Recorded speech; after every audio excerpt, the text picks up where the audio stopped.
And hello and welcome, pool fans from all over the world. What a beautiful day we have here in Las Vegas for our third day of the 2025 Predator Pro Billiard Series season.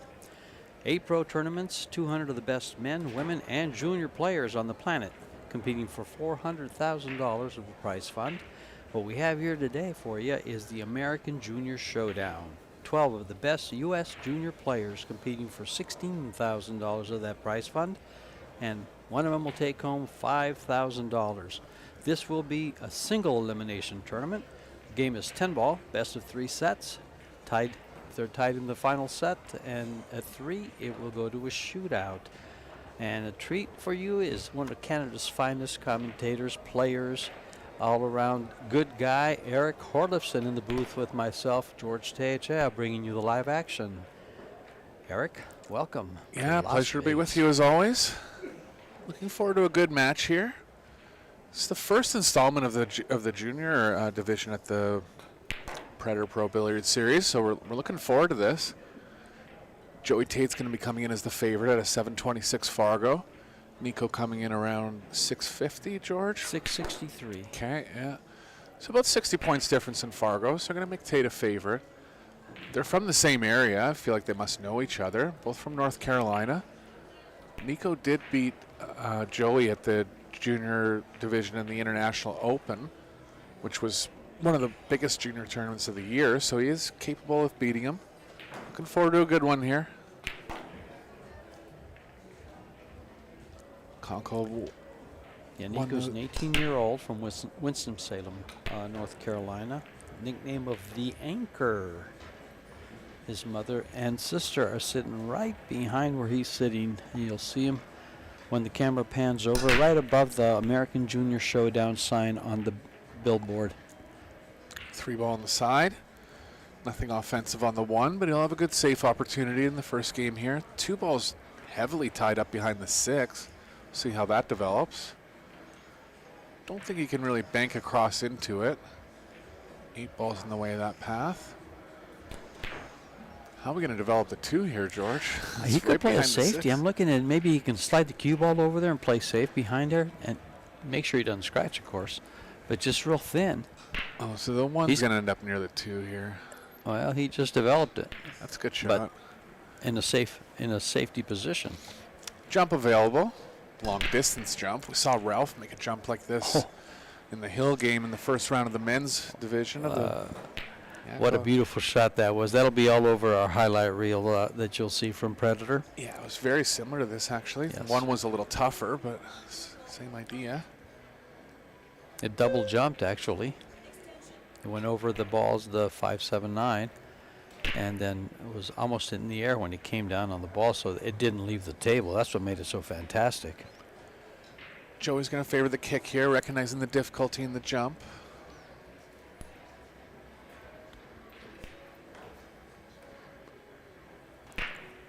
Oh. No good, and ball in hand opportunity for Nico. 5 doesn't pass the 7, but it's available on the side. Got to make sure the 1 doesn't trickle off behind the 6 here. He can hit at slow speed. Should be okay to hold it. Yes, and he doesn't have to move the cue ball very far for the 4. Once he shoots the 1. Good shot.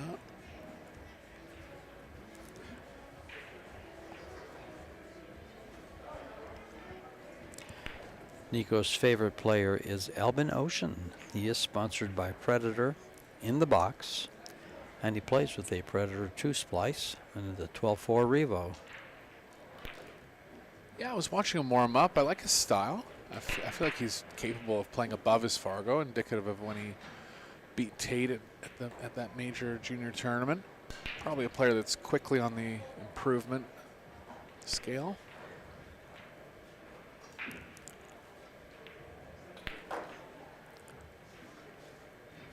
I'm surprised he played that so softly. He didn't really try to get closer or get a good angle for the 4 ball. Yeah, he ran into the 6 on the way back, so it took some energy out of the cue ball. Some challenging pocketing here. Got it. That's positive signs in the first rack for Conkle here. Good shot there. Same format as the men's Pro Billiard Series. playing best 2 out of 3 sets, races to 4. The third set goes to the hill. We'll be going to a shootout.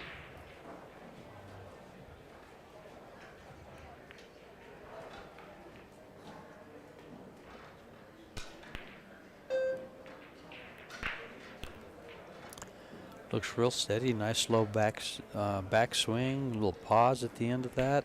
Looks real good. Yeah, I like his fundamentals. Good timing. Now, even seeing all these junior players with the strong fundamentals now, it's just kind of indicative of how much instructional background they're getting at a young age, and how much information they can gain off YouTube. The next generation of players are going to be scary, George, I'll tell you that. Good. We need it, especially here in the U.S. The Europeans have such strong foundations that support these players, where we don't have that really in the USA, except for, I think it's the BEF now, and people like Sandeep Vidal and Rahana. Yeah, well, just what these juniors. Yeah, what Predator's doing with the Junior American Series is a nice hit there. These are not easy shots. A couple tough shots in the first rack. He's a little straight. But yeah, the American Junior Series has been a real bright spot for American Junior Pool, put on by Predator. Rahana helping out with that.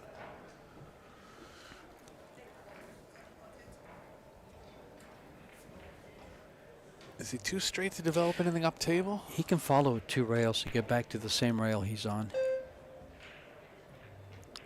He was dead straight. Oh, wow. I guess he was.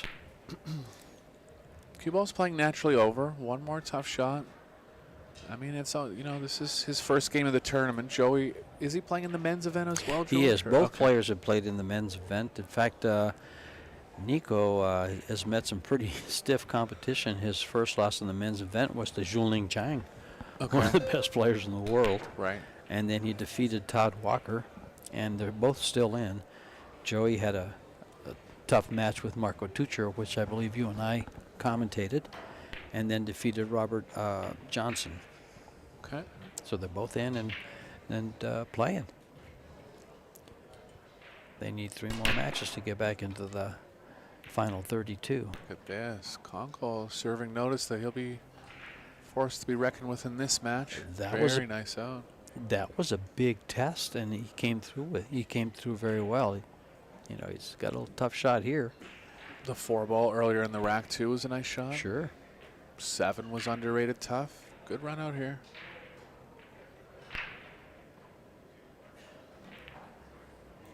Watch out for the corner. He's just short. He's okay. That'll make your heart beat. Yeah, I can think about drawing that one next time if you're getting that close to the corner. But good out there. Our referee is Yushi Shao. Nickname of Coco. She's from China, but she resides in Australia. And our timekeeper is Eva Poskosilova. I just love saying that name, Poskosilova. And had a fun little conference with both of them prior. We had some fun with that. Meanwhile, she's using the Aerorack to rack the Arco balls on the Predator Apex table, on the Arcadia Cloth, and the Predator Arena lights overhead. There's actually there's only 6 of them here today. Our other arena has 7. It was the larger arena. So 1 more light. They're great lights. And as you can see, as you look at the back there, which is American Junior Showdown, there's Nico's sister and her mother to the right, and that behind him right now that's Randy Tate, Joey's father. Payne McBride in the crowd as well, yeah. Checking out his competition. He's in the tournament. Supporting their kids here in this junior championship. Lazaro Martinez is coming in with the highest Fargo amongst all the juniors. Adrian Prasad's up there too, so is Joey. Yeah, he's 10 points over Joey. Laz Martinez, he had a great match here versus, I'm trying to think of Tony Chohan. Yeah. And was able to send Tony to the one-loss side. Yeah, he was kind of down the whole way, but Tony started faltering a little bit, and Martinez took full advantage. Tate's on a push here. Important one ball because the 210 is up for offer. Yeah, and I don't think they'll be playing position on it in the top left. So if anyone gets good on the one here, they'll definitely consider the combo. He's hoping to leave the left edge. It's close. He did. Bit of a double kiss on, coming off the short rail with the cue ball.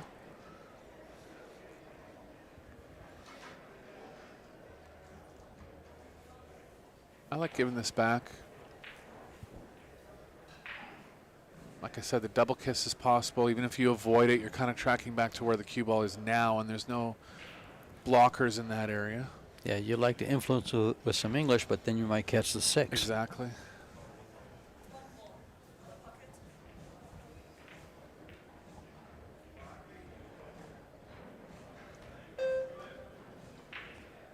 They are on a 30-second time clock, 60 seconds after the break. There's your double kiss. Oh, and he's As left you it in a noted. way, maybe. Not quite. I mean, he can still pocket it, but I was thinking it might end up straight in, where he can get straight in on the 210. Pocketing is actually tough. Cue ball's kind of leading into the side if he plays the corner. How about the bank, George? Is it possible? Bank to the side pocket or bank to the I corner? was thinking corner, but he's got to cut it a little bit. Could be okay, because he could run the cue ball towards the 2. I like drawing behind the 3 here. Or there. Nice shot. Just nice control. Close enough for a jump. Took away the short rail and the right long rail. 2 rail kick available. Tough to judge this one.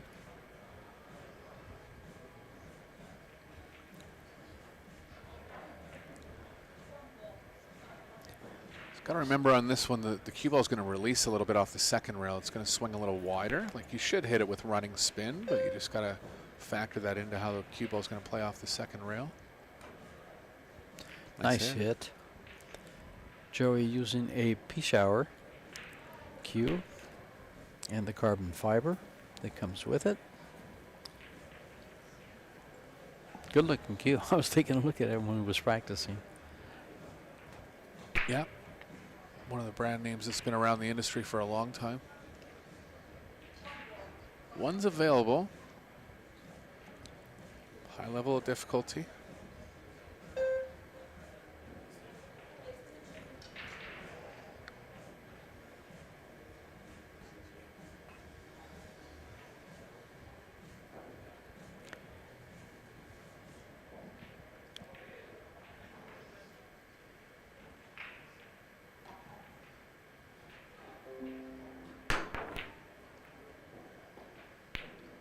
Contact. Looks like the 6 is going to save him here.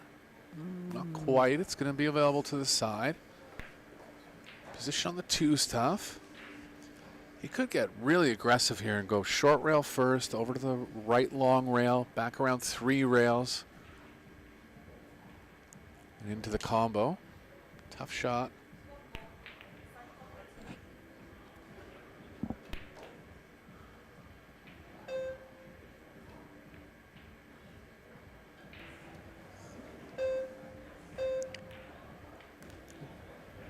Nice spin, nice control.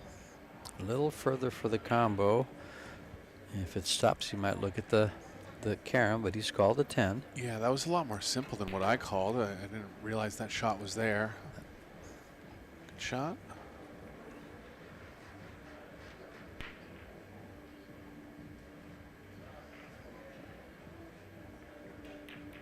Nice hit, right in the heart. And game number 1 goes to Joey Tate. Nice little combo. Didn't get much further than the 210, but they fought for position to get there. Yeah, a couple good saves. Good kick from Joey to defend against Nico's first save behind the 2.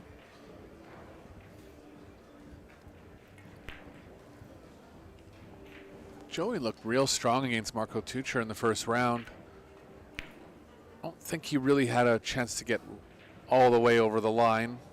did falter a little bit in the latter stage of the match, but played a lot of promising shots in the first 10 games. Yeah, it was a good match.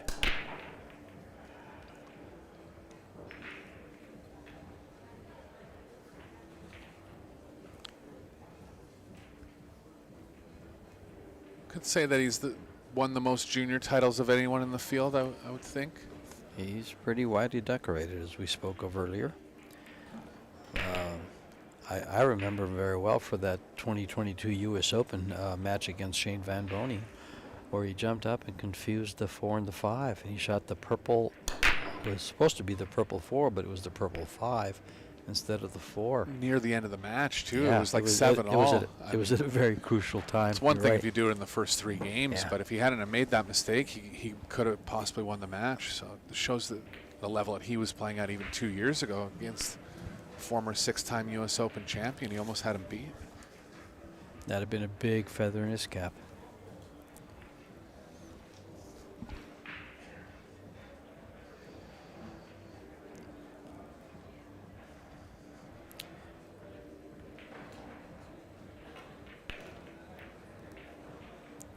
Yeah, left spin didn't take as much as he was thinking. It is still available in the top left. It's really straight for position. 4's tied up, tough rack. Could do something creative here and play safe behind the 5 and try to shoot the 2 into the 4-9, opening up the 4-9. Hopefully the 2 doesn't go in the corner.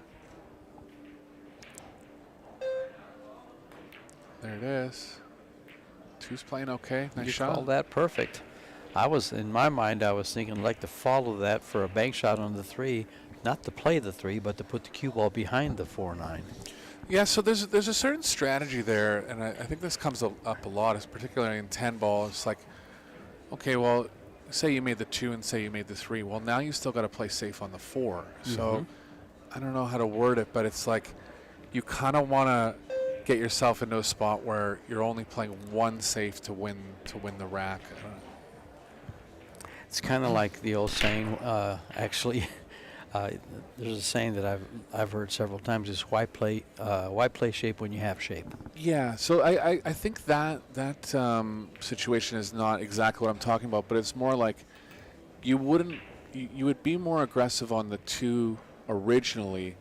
Like you wouldn't want to win a safe battle on the 2 and then win a safe battle on the 4. Oh, like, I got you. You know what I mean? Like try to just win one safe battle. And he did it exactly as you described, and it was just excellent. And this is going to hurt. Yeah.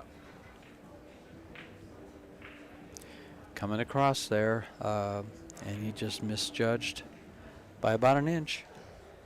I think he was trying to come to the other side of catch the pocket there, and went in it instead.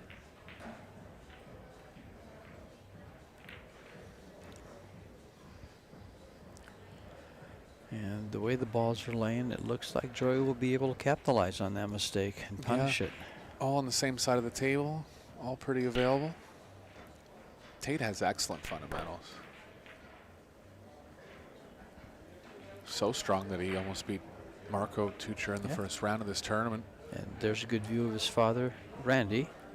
I had a good conversation with him last night, I believe it was, right by the billiard table. Joey was playing billiards. Yeah, the whole family plays. Yes, he's got a sister. He's got 6 children. I know of 3 of them. Noelle, who has a nickname of the Pool Assassin, she plays pretty well herself. She was in Austria. Met her there. And Bethany. And then a younger sister, Chloe.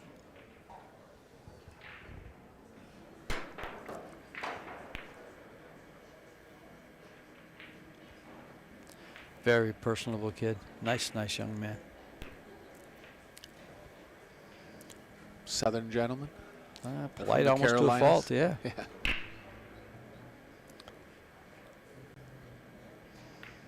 And a great head of hair. Well, he's only 18. We'll see. That's right. Strong stroke Oh. there. Little unlucky with how the 10 ended up, but it's still available. This is in that place, and when you cut this, you have to be very aware of that pocket up at the top of the table. Yeah, you might want to put a bit of left on it just to guarantee not going that way.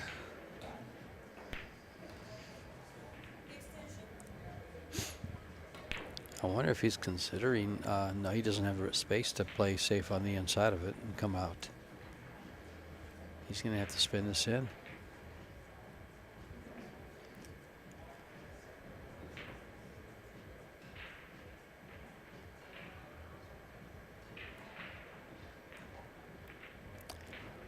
That was tough. Yeah. I liked his pre-shot there. You know, he didn't overdo anything, but definitely took enough time considering the difficulty of the shot. Just undercut it. I mean, how many times have you undercut a ball like that? Oh, sure. Yeah. And the problem there is it was his position that cost him the game. He bumped it. Right. And he had ways to go around it, but he chose to draw straight back and bumped the ball. So big game here in the first set. Bit of a momentum change. Nico taking the lead 2-1. Be breaking rack number 4.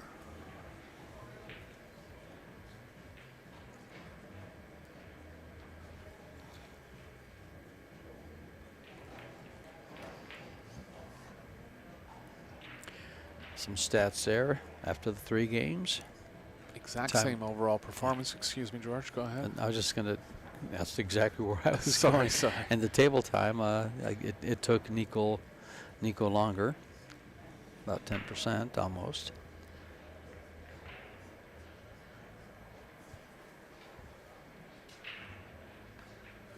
Nico's been hitting him from the middle on the first 2 breaks. Made a ball on one of them. Hasn't had that exact square cue ball control, but definitely hitting them with power.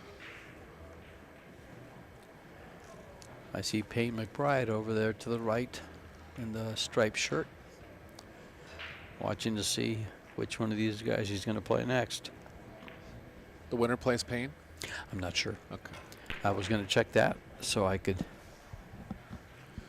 Yeah, there's 12 players overall in the tournament, so 4 of them got buys. Payne was one of them.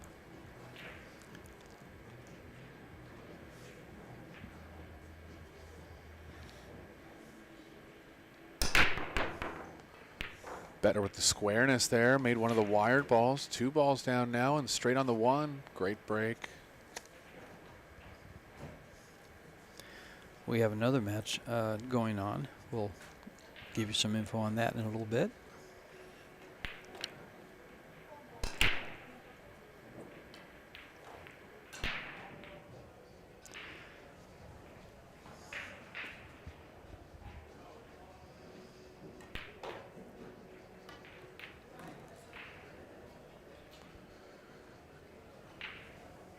Yeah, I'm gonna say that Conkle is quickly on the improve, and I could see his far going up pretty quickly with the fundamentals he has. Good composure around the table as well.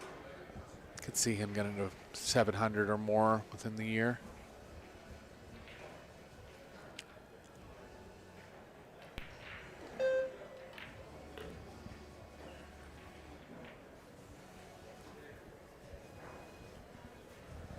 Part of it can be too is like what age did they start at, right? Some players start when they're 10, some start when they're 15.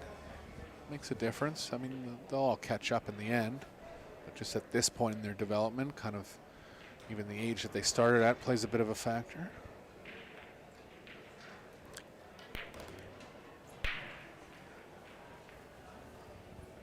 Eyeball's in a tough spot. 7's nice and close to it where he can get good on it. I don't mind shooting into the bottom left. Tricky though, because the 9's so close to the rail. If you do shoot it into the top left, can't really do much with the cue ball.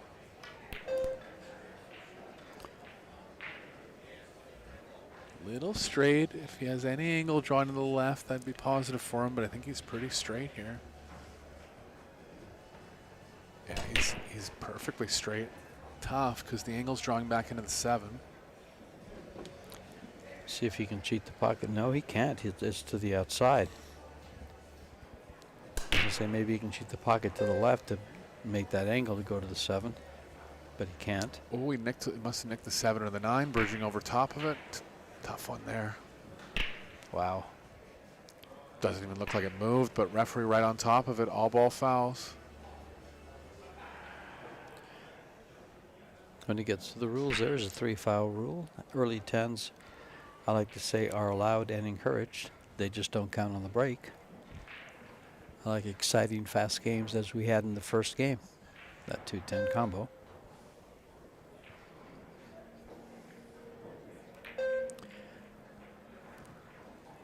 He's got the angle to play the 9 into the closer pocket.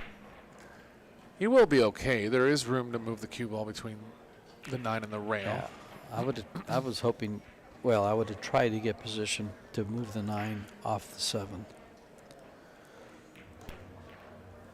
Oh, he's going to have more cut angle here. Careful for something odd that can happen. I think he's going to be okay, but if he kind of gets into the point of the pocket, it can straighten out more than it normally would. And if that happens, he can come across on the side.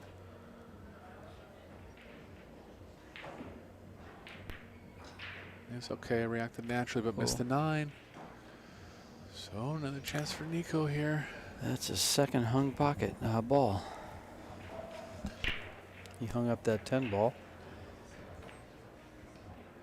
Yeah, really needed to get better on the 9 there. Just got a little Yes. too much angle on the 7. Played him out of position for the 9.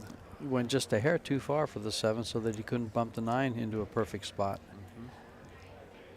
And this is the result. Straight back draw. So big tester here for Conkle in the first set.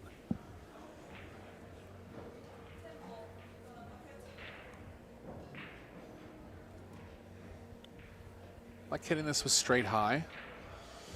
Could favor the slightest bit of right if you want to cut down the cut-induced throw.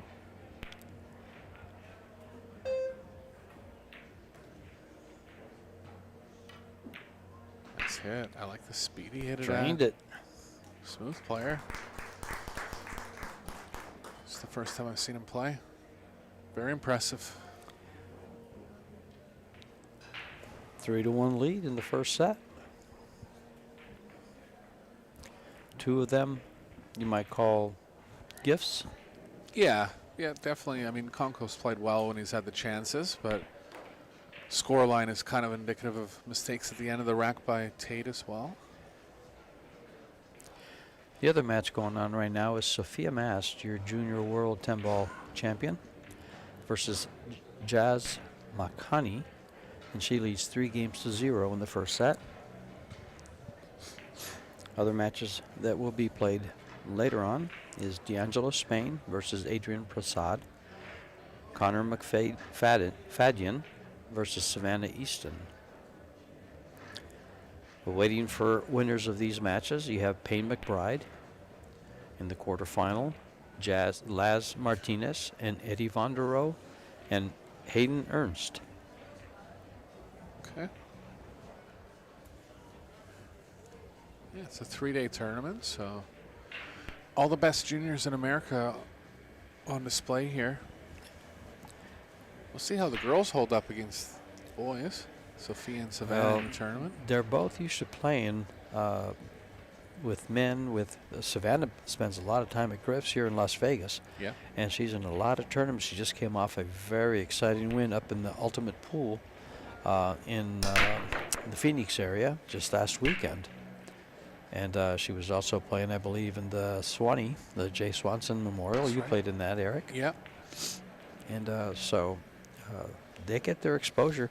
You know, they have more exposure now than they did in the past, you know, playing in open tournaments. No doubt. Especially Savannah being in Griff's where her parents take her in there. They support her there quite a bit. And she's in there quite a bit playing weekly tournaments. The best players in Las Vegas. And Sure. Yeah, and yeah, she's traveling a lot, playing on the WPBA, playing any tournament she can get her hands on. You know, that's the difference between pool now and pool 15 or 20 years ago as well. As, you know, 15 or 20 years ago, there might be one tournament a month. Now there's a tournament every weekend. So the experience that you can gain if you have the time to compete in those tournaments is just so much more. Yeah, I like the shot he played there. just the idea behind it. Yep. Left long rail's blocked by the 10. Can he play enough spin to get into it off the short rail? He's got to kind of slow spin it. I guess he can kick at it. Oh, there's a window between the 3-7. That's better because you can hit it with a little more speed here, or at least speed where 2's going to play safer more often. Sure, and exactly. That ball could end up behind the 4. No, it's going to go right back up. He called it on the side. Yeah, if it goes in off the 8, it works. That's the great thing about, call ball and pocket. That could have worked for him. And when that happens, usually a player will get a big smile on his face and say, "Oh well." Yeah. The only way you can fluke a ball. That's it. Too much angle to hold on the same side of the table here, but he can play across towards the 10, just trying to avoid getting right behind the 10. I've got a question for America. With that rule, if he would have made that on the side, is that a fluke or did he call the pocket? It's a riddle. Yeah, he called the pocket.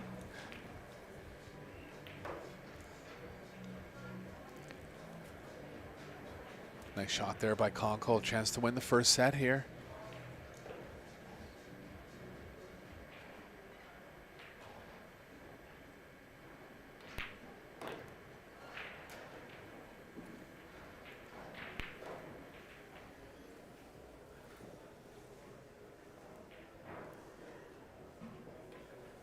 Not too much cue ball movement until the 8 to the 9. 10's kind of in the spot where he'd be ideal on the 9, so has to take note of where he wants to be on the 8. Doesn't want to be on the rail here, but he has angle. He can go back up table. Doesn't really need to get close to it. 6 is nice and close to the pocket. And I want to thank someone for the correction. It's 12 children, not 6. 12 children and 9 one girls, family. 3 boys. Yeah, that's right. Holy.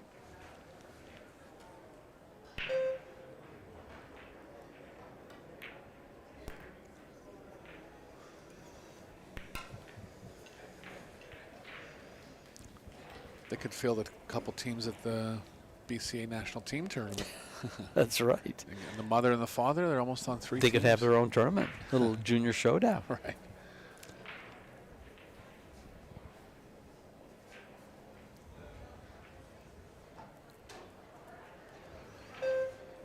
One rail up here towards the side, I believe.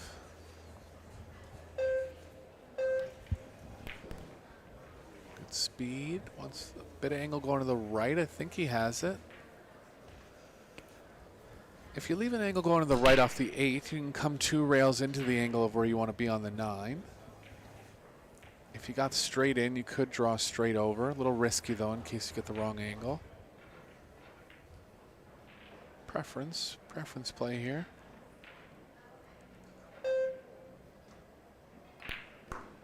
Went for the straight in one. Is it going to be straight enough? Looks okay. Precise draw between the 10 and the side pocket now. He already had a bad experience with the side pocket just a little bit ago. He's kind of looking at getting the cue ball back where it is now. I don't mind going all out and just trying to draw between the 10 and the side.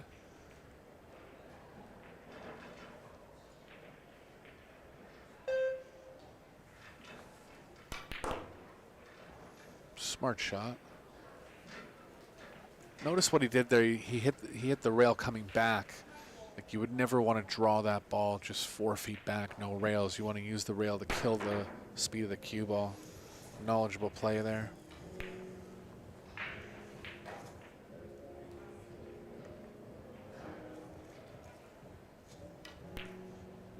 So for the first set, and minor upset, Conkle.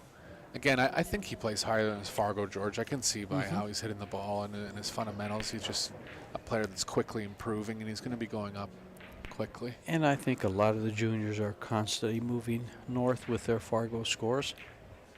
There it is. So a couple mistakes from And Tate. set number 1. Conkle taking full advantage. And this is a very big, important second set because, keep in mind, it is single elimination. You had 12 players in this event. Adrian Prasad has 702. Fargo. D'Angelo Spain 602. Eddie Vondero 672. And I think we're going to go for a little break. And we'll be back and I'll mention the rest of the guys. Thank you.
And we are back with some stats from this game, this match after the first set. You can see right off the bat that Nico Kunkel has been at the table 67% of the time. Higher overall performance. Break success, much higher. Neither one have fouled on the break.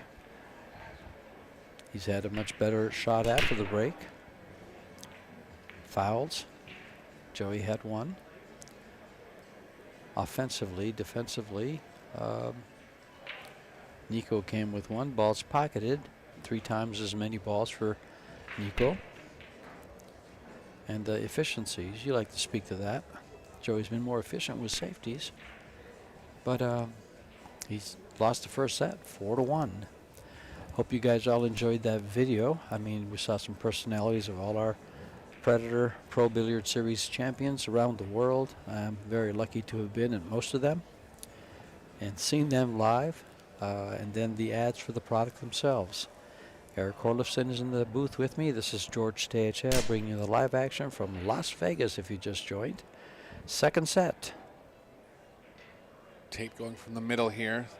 In the men's open match, he broke from the side rail every time. There goes the 9. That's a wired ball. 7 ball down as well, and he's on the 1.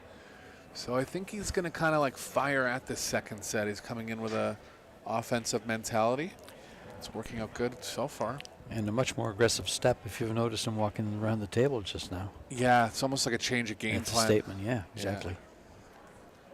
6 passes the 10, so every ball available here.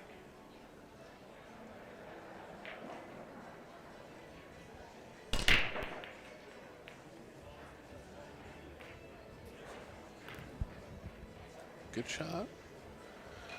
Was a little thin on the 1, so had to do some work with the cue ball. Did well. 2 rails across again here.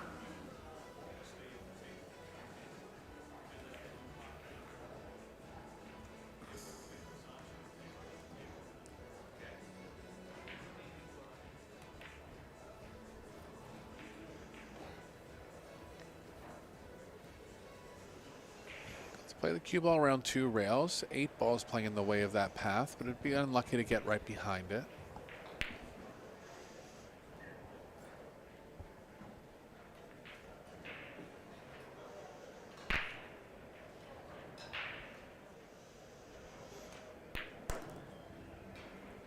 Watch out for the 5. Needs to be off the rail. It's not there. Jump time. So this is, you know, Tate has a lot of experience, but it's just kind of one of these balls that's makeable, but it's got to go down because he's made a couple of mistakes so far, and then once those mistakes start compounding, it's tough to come back from that. So he really needs to bear down on this shot, see if he can get this down. Can he reach it? He's sitting on the table. I think he's just okay. You can see Coco looking at his foot, making sure it stays on the ground.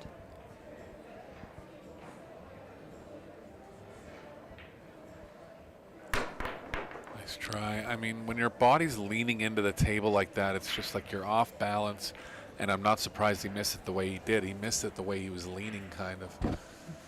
It's a tough roll there. Well, you use and mention loss of energy on shots when it hits a ball, things like that. Leaning into it already, you can't really transfer the energy to the cue and the ball. Yeah, you got to As be well. on balance, and I'm Sure. not blaming him there. It's just that you're sitting sideways on the table. It's tough. So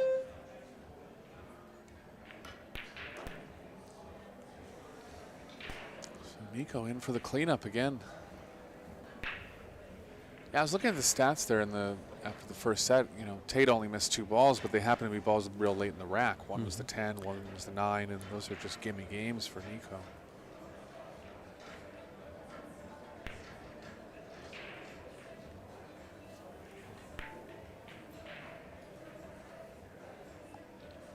Usually the balls that are missed are in the beginning of the rack because you're playing more intricate position, trying to position the cue ball more.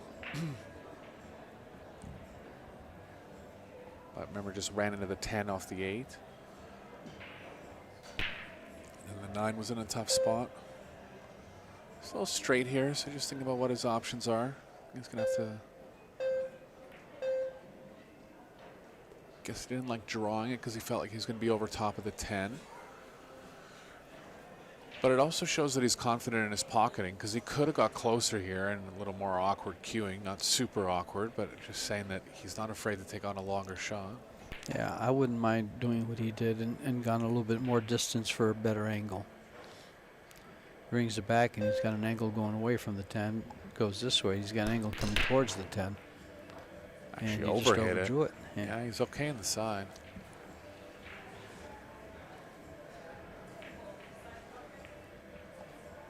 Yeah, again, this is my first time seeing Nico play. It looks very promising.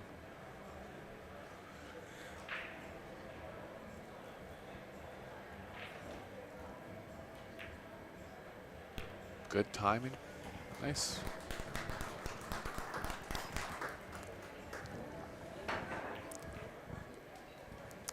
Opens up with a win in the second set after winning 4 straight games in the first.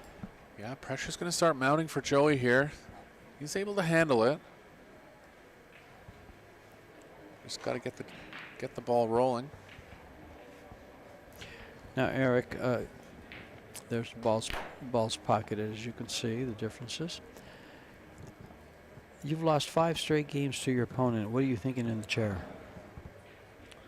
I mean, I think something that's a little underrated when you're struggling or when you've lost a lot of games in a row is that you obviously you need to get restarted.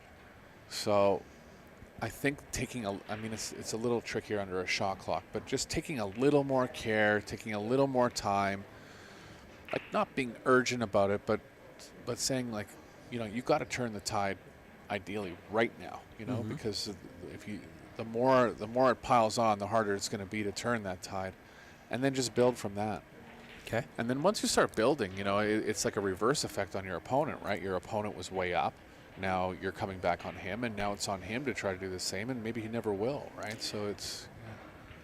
Yeah. And one more question regarding what to do in the chair.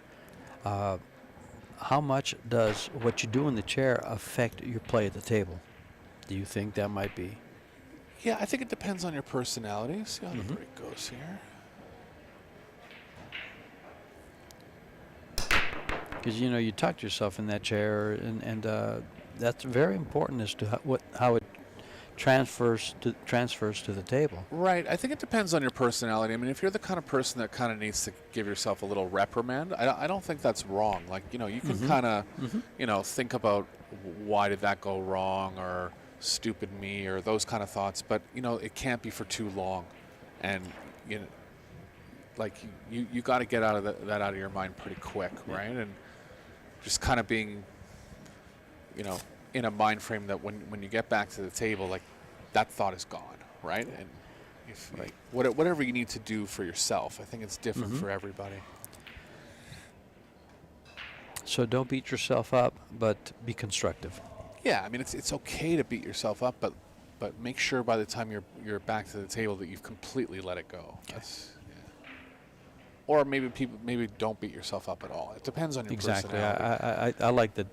You know, reprimand yourself. Let yourself know you didn't do so good, but try to find something positive. Yeah. And come back to the table in a positive frame of mind. Yeah. Like I'm like that. You know, if I miss a ball, I'm upset. It's just my personality, right? But you got to find a way to let it go once the next turn starts. All right. Well, I think we all get upset. Those are feelings. You can't change what you're feeling about something, but it's how you respond to that makes the difference. Exactly.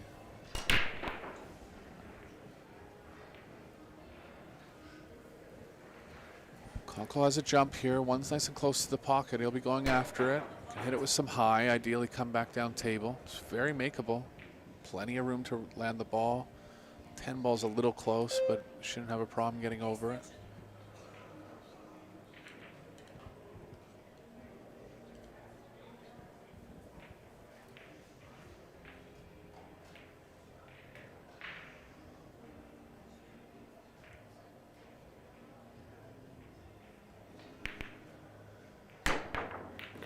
Shot. How's the cue ball playing? It's okay, I think, if he can avoid the scratch.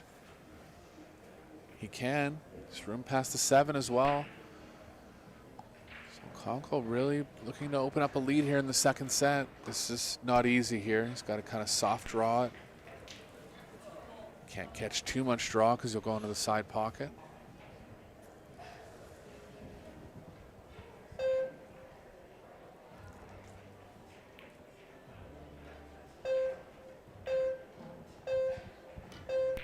Nice hit. Perfect cue ball control. Couldn't have done better. Real close to the side. Nicely controlled. 5's in the way of the most natural path for the cue ball here. Can play to the left of it, kind of where he was looking.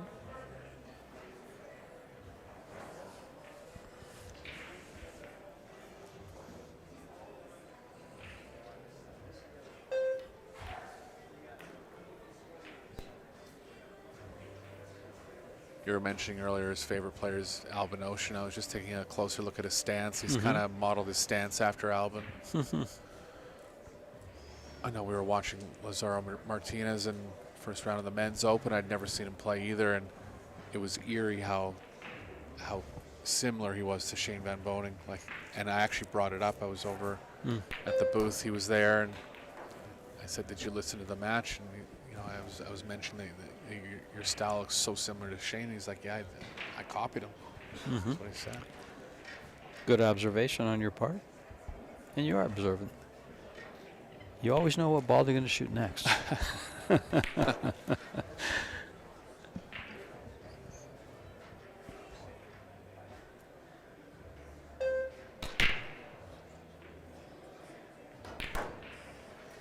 had a little too much angle going up table. Did well to even get that close to it because it was pretty straight. It's going to have to slow roll this a bit.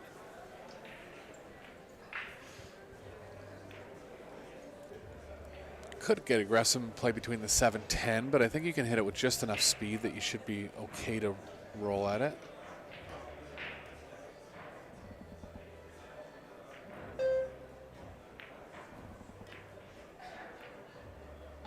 That slow speed is always a danger.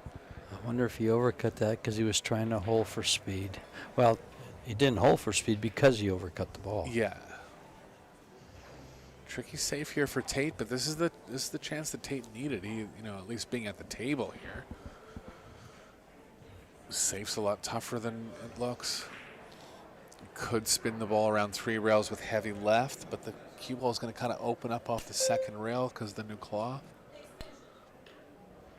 I think you just got to bank the 6 up the middle and give it a shot right to by kind the of 10. Get in line with the 10. Like Yeah, that. I actually like that.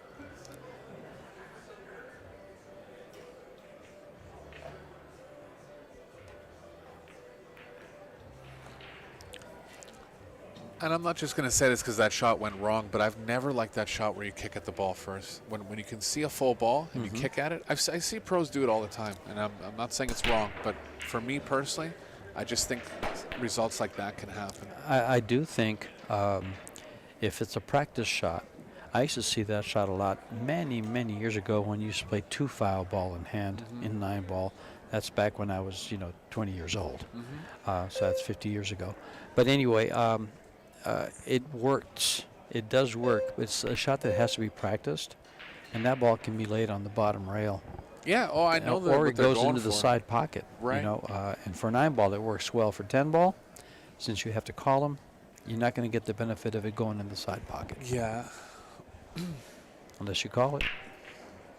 Kind of similar spot for Tate that he was in last rack. Yeah. Closer to the last shot, but he's closer to the 6 now. He's called the bank this time.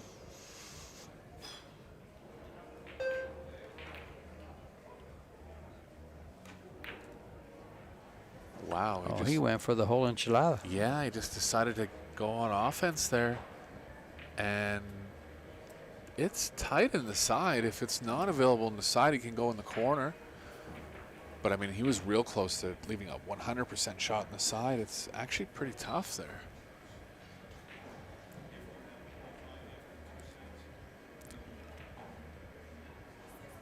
He is going side.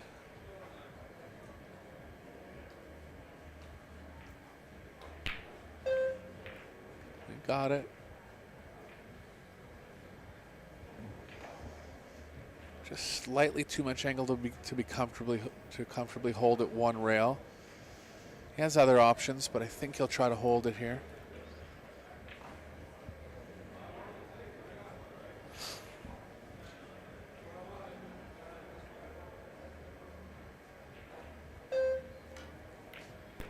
Good kill stroke there. Still came slightly too far, but he is able to slow it down. Plays with some left spin, slowing the speed of the cue ball down. Tough little angle here. He's going to put a lot of spin on it. Yeah, I'm surprised he's going outside. I would favor maybe drawing it and playing with a bit of left. I'd figure exactly. I would be trying to go around the table and stay on end up where it is now. I like He the slow shot rolled better. it. Did he hold it enough? He did. Yeah. Nice shot.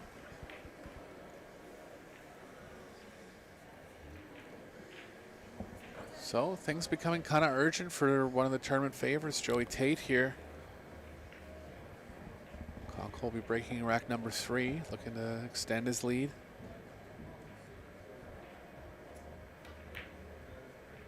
Unless he misses the 10, that's a very surprising miss. And it's the tester for Joey.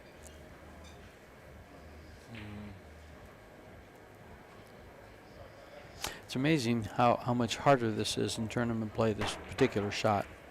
And when you're practicing, then when you step up and you've been in your chair and you have to come up and you know you have to make it. Yeah. Especially at this juncture of the match. Yeah.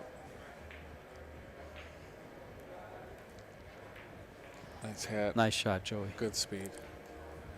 And particularly when it's kind of like your first shot of the rack, too, right? Like, you know, if you come in and you'd run 6 balls and you leave yourself there, you're kind of in stroke, right? But, and even, this is what you're talking about with, you know, the mental game and when you're in your chair, too, right? Like, how do you deal with something like that? You expect him to make the 10 ball 95% of the time, and now you come up and you got a shot, right? It's all these little strategies, and, you know, we all know this, how strong how important the mental game is overall. And really, it's just the more experience you have, the more you can figure out how to stay positive and put yourself in good mind frames. Well, stats are up. Let's take a look. Table time still for the match. It's still basically at 2/3 to 1. Overall performance basically in the same place as set number 1. Overall. Yep, both players have made a couple mistakes now.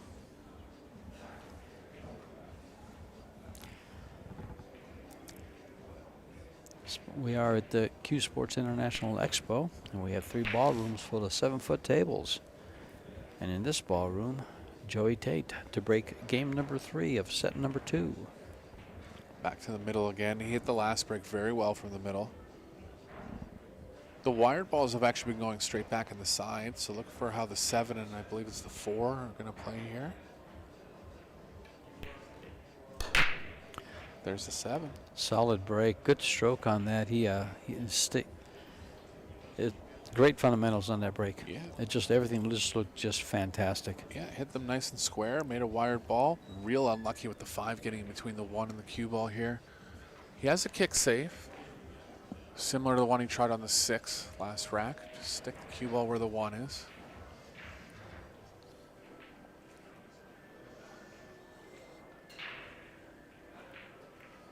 Good shot. Be nice if he's taking away the left long rail here. See? Nico's first intuition is to go over there. Might have to spin it too much, though. I actually like the kick shot off of this bottom rail towards the ball and try to get behind a 5. It's like a half ball. Oh, he's too thin and he's going to leave it. Unless it gets behind something up table, nothing there. This is tricky, George, because the cue ball's moving to the right off the 1, and the 6 is kind of in the way of that path, and so is the 4. He can play with a bunch of right spin to avoid it.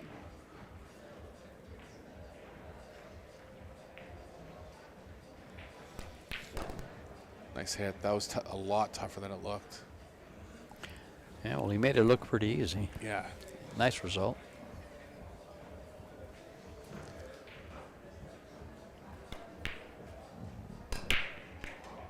Rack's looking very good here for Tate. And again, he is the player with more experience, so gonna have to see how Nico reacts when he's actually in a trailing position. And also coming back after that unexpected miss on the 10. That is a beautiful cue, George. First time I kind of took a look at it.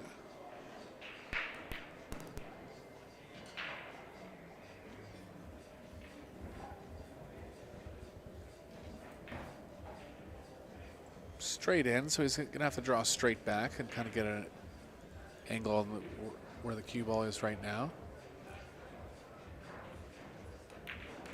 Oh, he's a little straight. He'll be okay, but he's straighter than he wanted to be.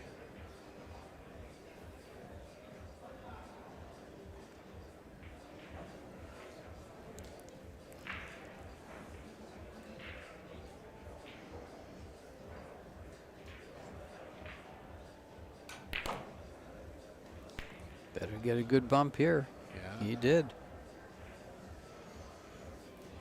Wonder if the cue ball's playing into the side if he plays the 6 in the corner.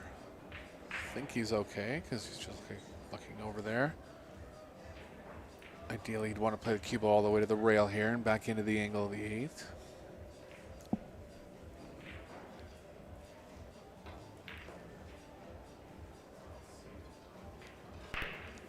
Just Under the edge of the pocket, half smile there. He might have thought he missed it for a half second. Staying alive.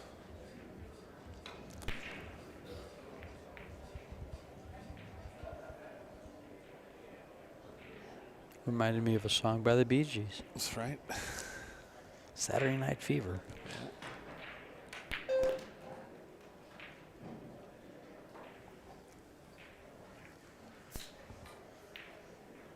Choice of position here. Yeah, I like going 3 rails.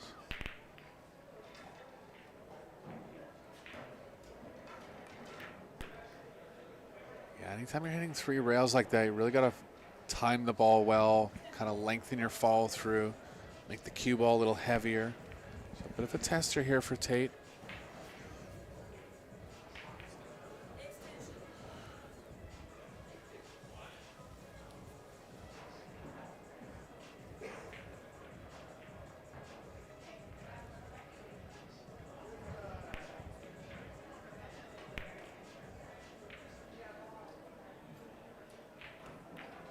Got it. And that's to take the lead at 2-1. It's 2 in a row in this set. He only won 1 game last set.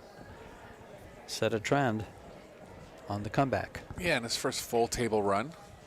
Played a nice kick safe off the first shot. Konko making contact, but leaving him the 1. Got all the way out.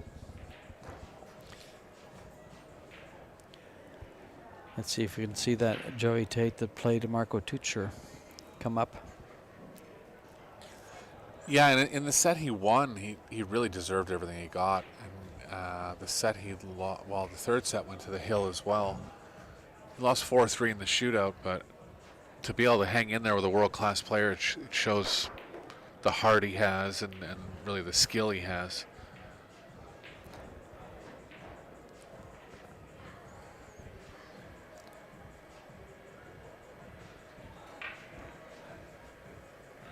Back to the middle.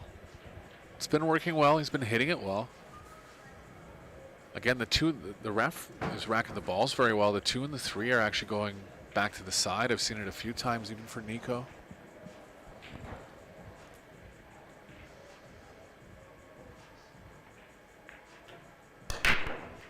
Oh, 3 was there, but it just got kicked out last second on its way. Bunchy rack. It's going to be a push on the first shot. Didn't make a ball in the break there, but it didn't hurt him too much. In fact, didn't hurt him at all. He's probably going to have a choice as to whether to take the shot. Is this a pushing into a jump? Jump carom? I'd have to give this back. Yeah, it's like you're hitting a quarter of the ball to execute the carom. High risk of a scratch. And anytime the ball's close to a rail like that, high risk of leaving the table. Yeah, or even a double kiss off the 1, even if you hit it slightly thick. Getting into a double kiss. Here it goes.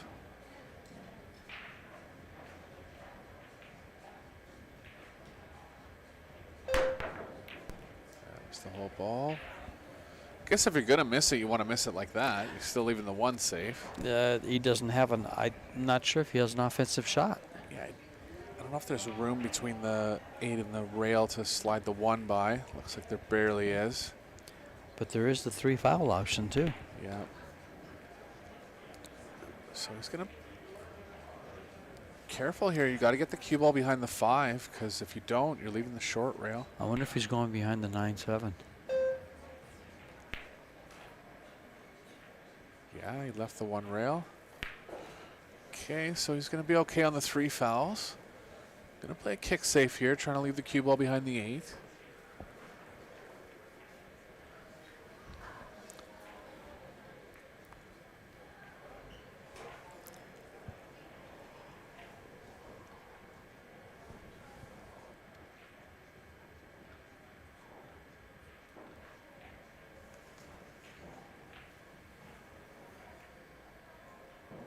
Good attempt. Might have left the right edge. but nothing offensive.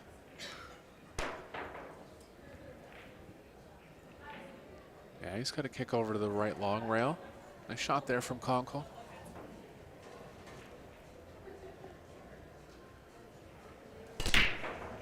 Gonna go 2 rails at it, I think. Trying to hit the bottom side of the ball here.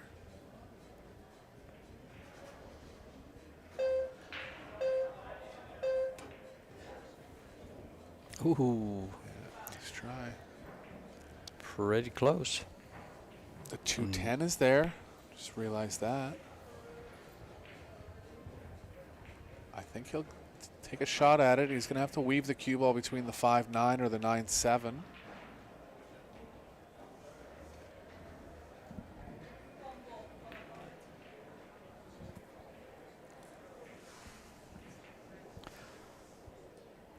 Had a 210 combo like this in the first opening game. That's a smart shot there. Nice.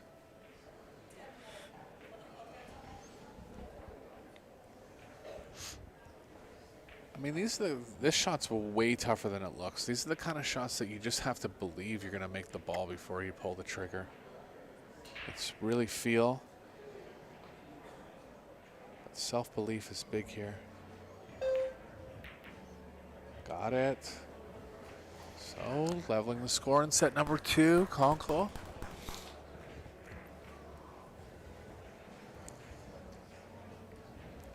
Big game there, big game.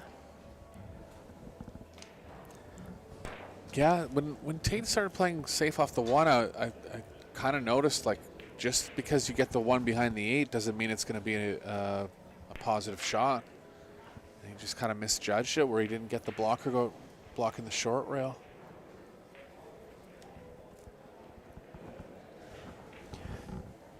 Sponsors are Kamui, Predator Group, Samsung TV Plus, Q Sports International, Box Billiards, Yalin, Little Monster. Predator has that new arc table that's being used in Europe now. We may see it in the States the last quarter of this year. We will for sure see it when they have the World 10 Ball in Vietnam, latter part of September.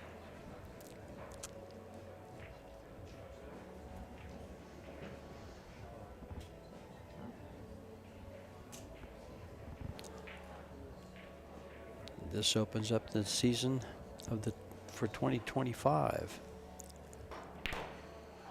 Conkle from the middle again, going from the left side of the table. He's been on the right side of the table so far. See what develops over here.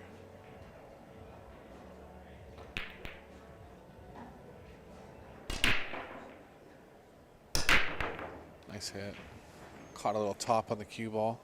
Oh, so much top that he went off in the bottom left. So break for Tate here.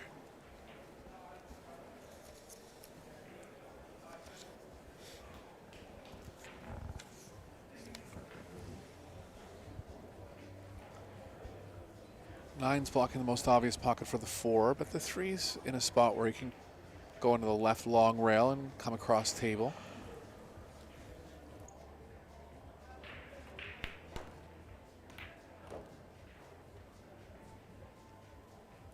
Six, 7, 8, 9 are all close together, but every ball has a pocket. Key to that cluster is going to be getting good on the 6.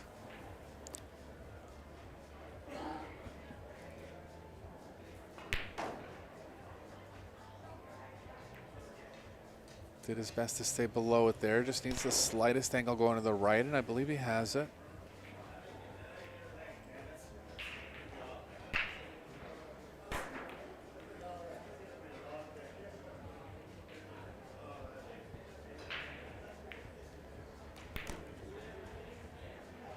Good shot. First part of the rack executed nicely. Ideally would like to get just a slight angle right where he's pointing there. Drop the left long rail to get good on the 6.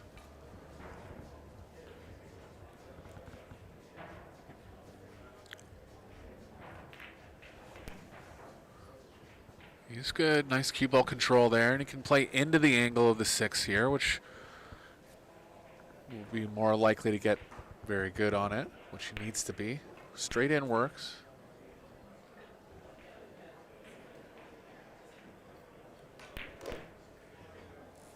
How's the speed? It's a little heavy, but I think he can hold it as long as the cue ball's not playing into the side here.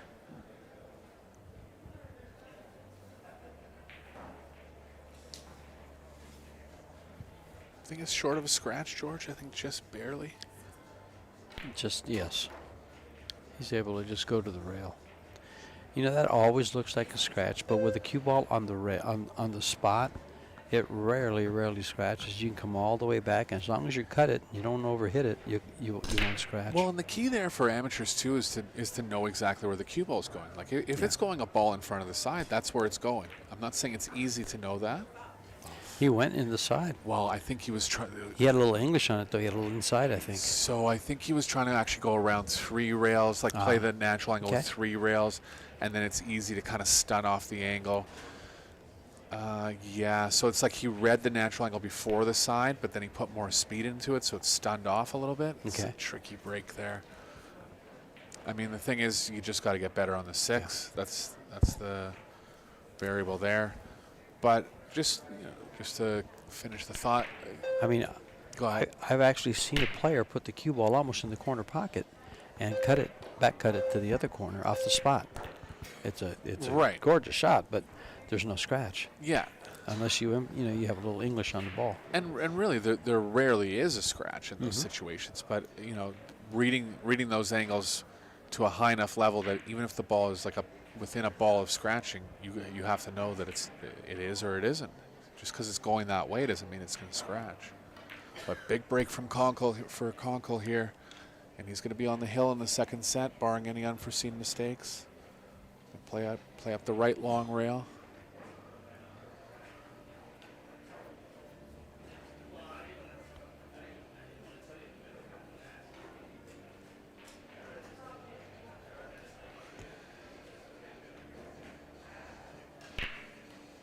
And this would be a bit of an upset as far as Fargo. 60-point difference.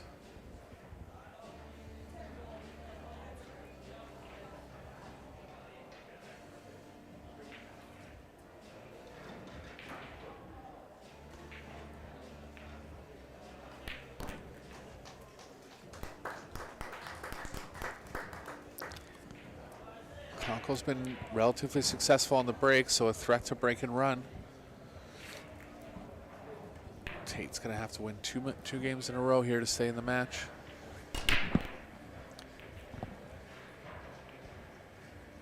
I don't think, has Conkle gone through a full rack yet? He had that one game where it was pretty close to it, wasn't it? Yeah, he had one real good break where I think he made a couple balls and he was straight in on the one. I don't remember if he got all the way through the rack. No, there wasn't a break and run, but there was one where he came back to the table, I think, with a 2-ball. 2 or the 3, and went through the rack. It's the first time he ran more than 6 balls. Yeah.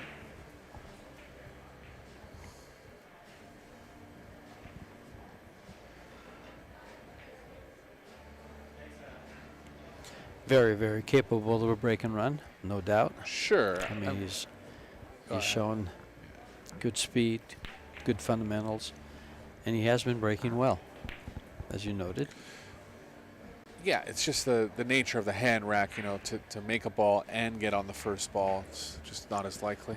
It's funny, you say the nature of the hand rack. What we've seen in this match is that the balls have been reacting almost like if they were on a template. True. Well, the ref's racking the balls well. That's what it is. And both players are hitting the break well, but really the balls have been racked very well.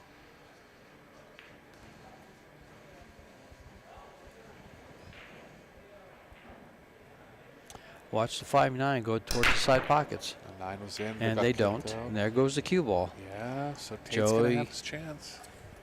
That's the break that Joey needed.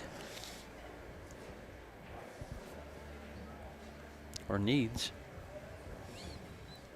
A lot of movement from the 3 to the 4. There's room to move the cue ball to the left and 2 rails, 2 or 3, probably 2 rails up to the 4.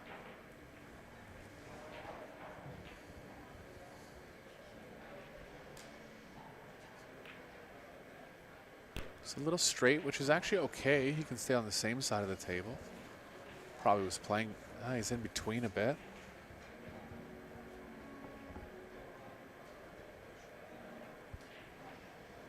Is this really in between here, George? I'm not quite sure. Nice shot. That 7 ball is going to stop him from getting straight. He's going to Kinda have to play safe. Stunned following the ball like that. It's a really tough contact point. You can cut the 7 to the left. Try to use the 10-5 as blockers. Just got to hit it real thinly to not run into the 10.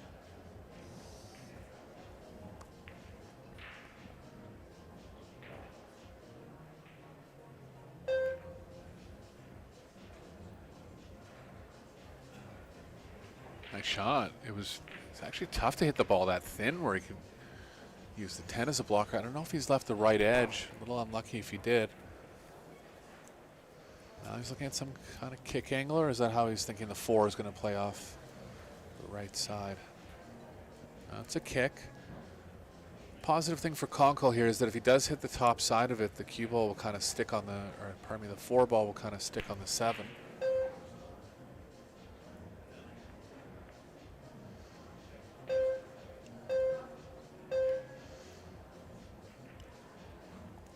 Caught it on the way in.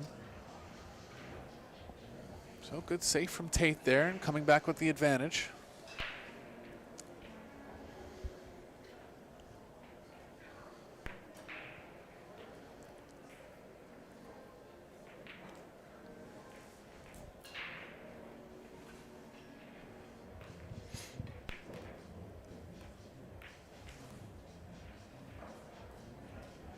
Good control.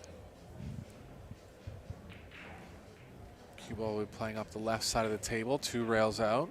Lots of space in the middle to maneuver the cue ball.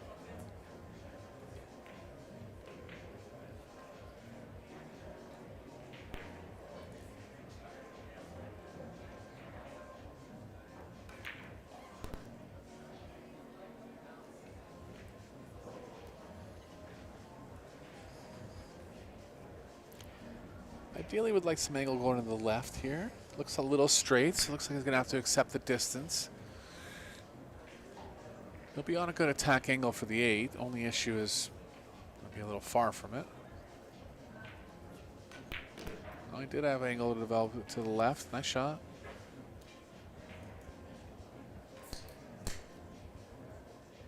Looking at Hill now in the second set, and Tate looking to stay alive. Don't forget this is a single elimination tournament, so everything on the line here for Tate. He's left-handed and right eye dominant. Yeah. See that he's got his right eye completely right over the stick. Yeah, he's far over. I noticed that in the first match over. I did with him.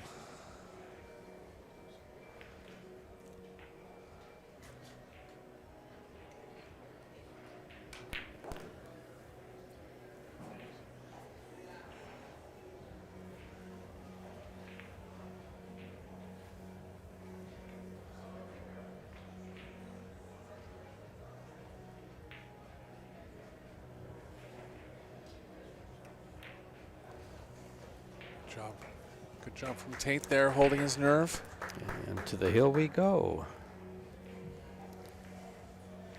Tate needs to win this rack in order to force the 3rd and final set. If they are tied at 3 in the final set, it will go to a shootout. It's either that or one player wins it outright. Gonna have another round from the juniors for you at 1 p.m. Pacific, and at 4:30 p.m. Pacific is going to be the second one-pocket challenge between Josh Filler and Shane Van Boning. Promises to be fireworks in that one.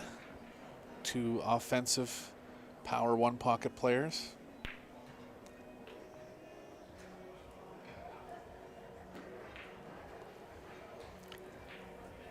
You can see his nerves or anxiety to come to this rack. He knows how much he needs this. Yeah. He wants to get to that table. Let me at it. He's gunning for the win. Sure. More prize money on offer for the juniors than usual as well. 5,000 first prize. There goes the 9. One of the wired balls again. 2 balls down, and he's on the 1. Well, if your goal is to break and run, he's got a good layout for it, with the exception of being too straight on the 1, and he has to travel the cue ball 9 feet to get on the 3. Yeah, so there is a 2-rail forward play. You gotta really smooth it, time the ball good, not stun it at all where it's going into the 4. He's looking to go rail first with a little bit of draw. I actually like that, because even if he's not successful pocketing the ball, the cue ball might get safe anyway. Yeah, it's more, you don't have to power it as much. Oh, he's not drawing it though. It's okay to go up the left side and down. Tough. Yeah, I can see the disappointment. See, that particular shot, I actually like playing it, with the exception, I personally, not that I'm right or wrong, would use draw on the ball and not follow. Yeah, you feel like it makes the ball a little bigger, kind of. It makes it bigger, and the cue ball comes straight down by just to the left side of the 6. Mm-hmm. Well, it's there for Conkle. Key shot being the first shot again. A lot of traffic in the middle. Tough to maneuver back towards the 3. Looks like he's going to try to stun it tough call here. Look at that stroke. Is the 7 going to get him? He's going to get there. Big power shot for Conkle. That was a small window to go between the 6 and the 5, and the 7, or the 5 actually. Yeah, he had to. Very small window. Yeah, he had to maneuver around 4 or 5 balls there. Did well with power.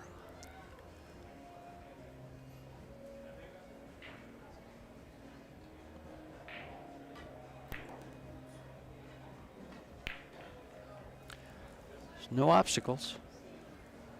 Yeah, might have to go 1 rail here instead of 2, but it's okay. 2 rails would be into the angle, but he'd just have to play a little too much left spin to get into the 2nd rail. Lots of room over on the right side of the table.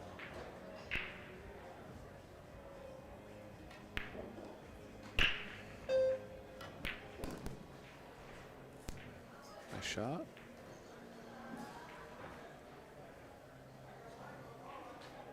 Cue ball's kind of going the wrong way here. He can run it, worst case scenario, he can run into the 8. I think he might have to.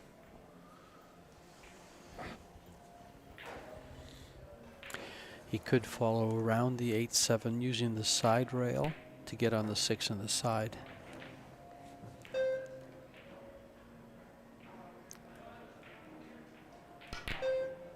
Kind of like this. So with the speed and the spin, it's always a dangerous combination. I don't feel he needed the spin. Right. Yeah. Yeah. Which is the way I saw it. And it's the player that has the final call. We just, our angle's a little different than theirs. So we're not saying it was a better way. Oh, Tate. Ouch. Yeah, Tate's made some mistakes here.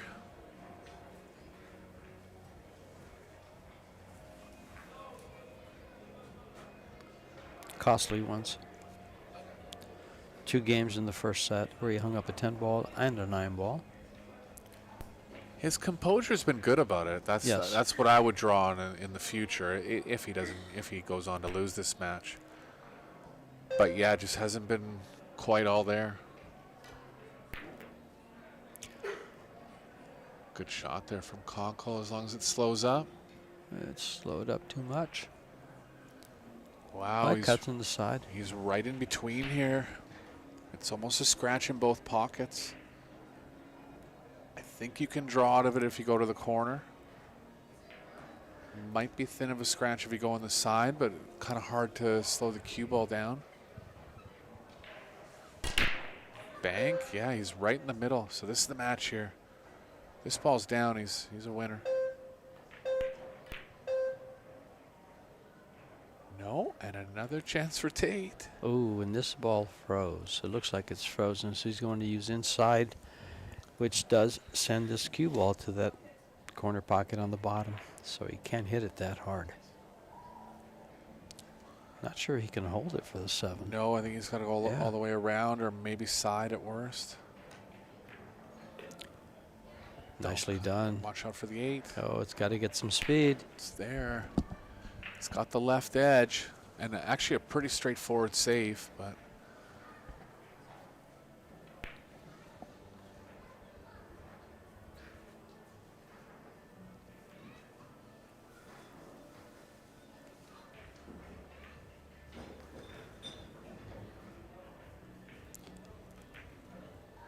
oh, a little thick.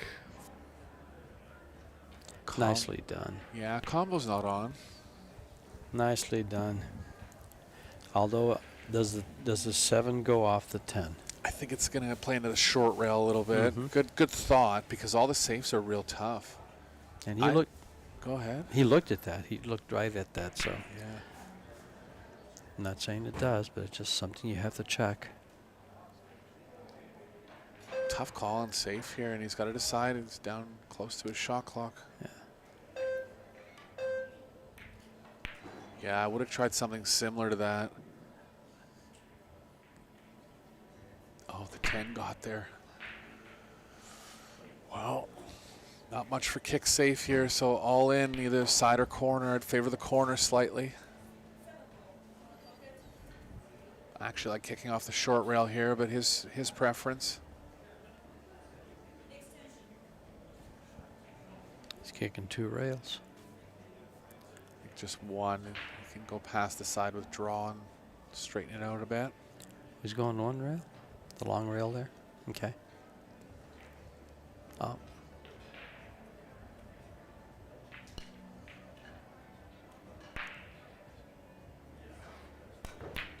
Oh, just missed it. It's going to go safe. Does it have the speed? Not really. So That English cost it. So daunting chance for Conkle here. Just 1 rail up, natural position.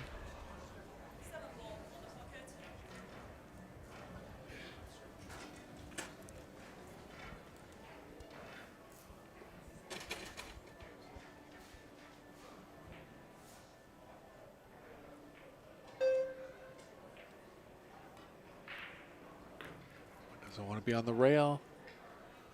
Look out, it's not over yet. Just off the rail enough that it's much more makeable, but has to hold his nerve here.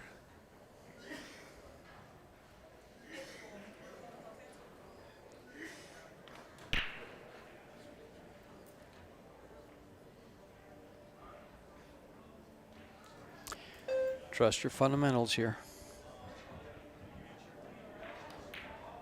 Got it, and that's going to be a win for Conkle. You can see a breath of relief. Tate not quite playing up to his usual standard, but he took advantage as much as he could, and he'll be moving on to the quarterfinals. Great match between 2 friends from North Carolina. Tate will definitely be back in the future, and we'll be looking forward to see how Conkle does in the rest of this tournament. Stay with us, folks. At 1 p.m. we have another Junior American Series Showdown. And then we'll have at 4:30 later today, we'll have a 1-pocket face-off between Shane Van Boning and Joshua Filler. Something you should clear your calendar for and join us on the live stream. And this is George Teacha and Eric Horlifson. Stumbling there a little bit. Thank you. All right. Thanks for tuning in. Talk to you later. Talk to you soon.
Hello and welcome to the American Junior Showdown.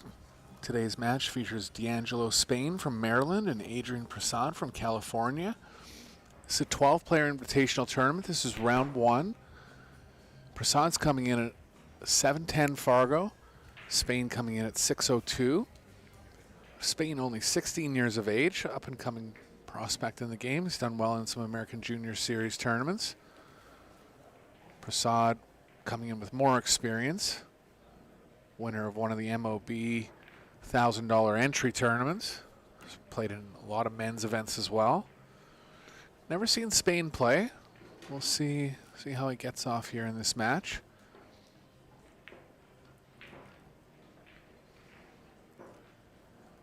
I know CJ Wiley was doing some work with D'Angelo, and he was very positive about how D'Angelo would develop.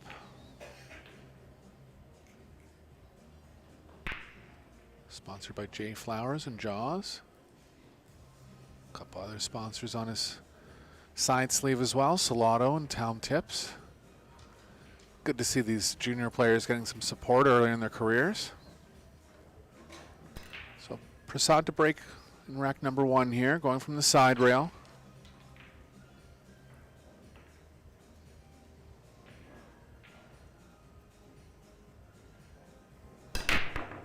Nice hit, square on the one.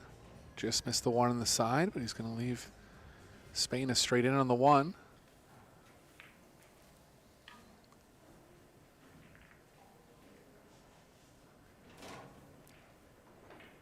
Position from the 2 to 3 is going to be tough. Most obvious way would be moving in the cue ball to the right off the 2, but the 6 and 10 are in the way of that path. So going to have to come a little bit straighter.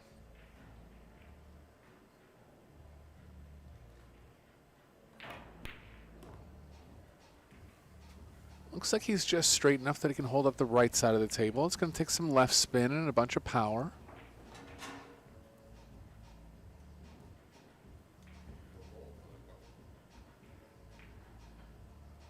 Shaking his head a bit, so he might have too much angle going to the right. If he does, he can play a big power draw to the angle. Could go 2 rails to the right as well. Excuse me, ran into the 6, but got up table.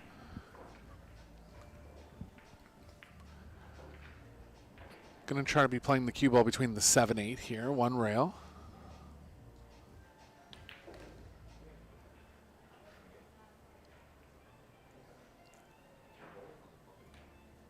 Spain's in a good area of the country to be around a lot of good players. Maryland has always had strong history in the game. Early miss from Spain.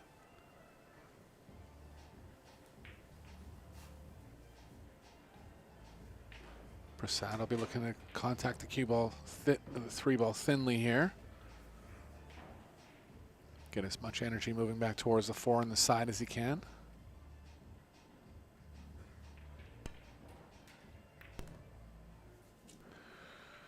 Caught it a little too thin, so he's not going to play for the side. He still has the corner available. 5's not available past the 9, so high level draw, elevated draw shot here to play the 5 in the top right corner.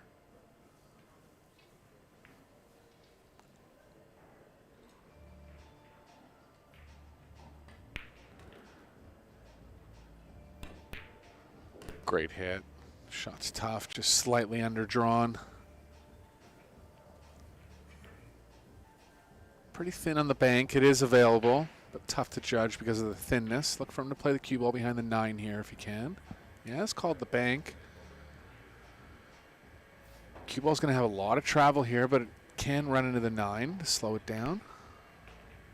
Nice hit. Great shot.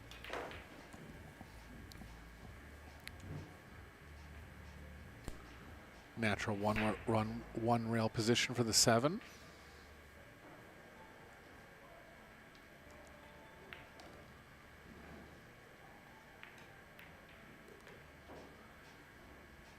Kind of surprised he drew at that ball. Would have considered playing some right spin to get closer to it. He has the wrong angle now. If he has any angle going to the right, he'll be going around 2 rails towards the 8. Nice hit. Wants some angle to play over for the 9, and he's got it inside the 8.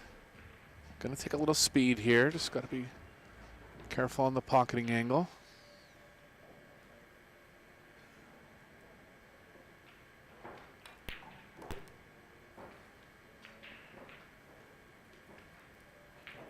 Little too much angle to hold on the long side. He's going to have to play over to the short side of the 10 here.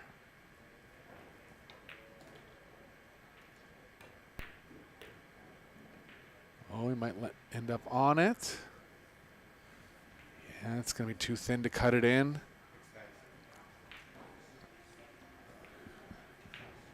Oh, he's got to get the cue out of the way quickly here. He did.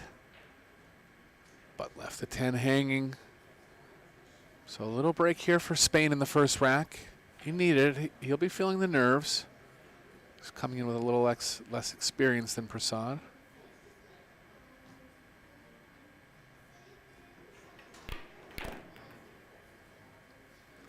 So rack number 1 going to Spain. He'll be breaking in rack number 2.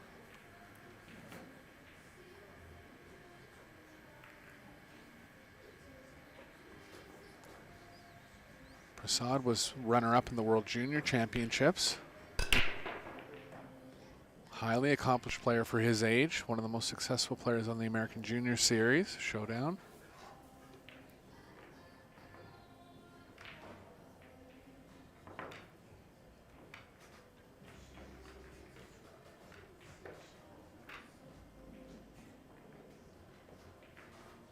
See how Spain attacks the break here. Just did a match on this table at on the 11 o'clock round. Table was breaking pretty well.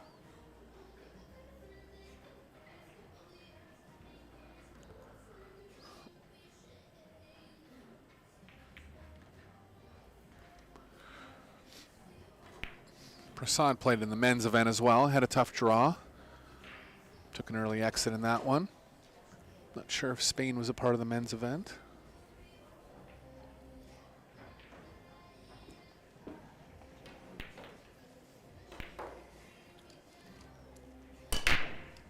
Little off angle. Good spread overall. Just being joined by my partner John Schmidt, former Mosconi Cup team member, U.S. Open champion. Good to have you in the booth, John. Yeah, thank you. Great to be here. So we have D'Angelo Spain coming in at 600 Fargo, and Adrian Prasad coming in at 710 Fargo. Adrian got through the first rack but missed the 10. Gonna make Adrian a pretty good favorite in this match. Yeah, Eric, he's a heck of a player from California, Sacramento area. I've played him before, and he beat me. We were playing a big bar table tournament, and he beat me like 7-1. And I got to call my friends back home and tell them, yeah, I just lost to an embryo. and no, he's such a good kid and a great player, good family. If I had a son, I'd want him to be just like this young man. He's a good kid and got a bright future ahead of him. Under the tutelage of Oscar Dominguez, Yes. plays out of hard times. Great guy to have as your coach. Oh yeah, I'm possibly Oscar's biggest fan. I've known him 27 years now, and just beyond a class act. And of course, one of the best players in the world. We all know that, but Oscar's really a good father, friend. He's just a good dude. Going to go 2 rails around the outside of the 6 here. It's got to come pretty close to the 6 to be straight enough on the 4 to hold for the 5. Nice shot. Pretty good. Going to have to put a good kill stroke on this ball, but it is there.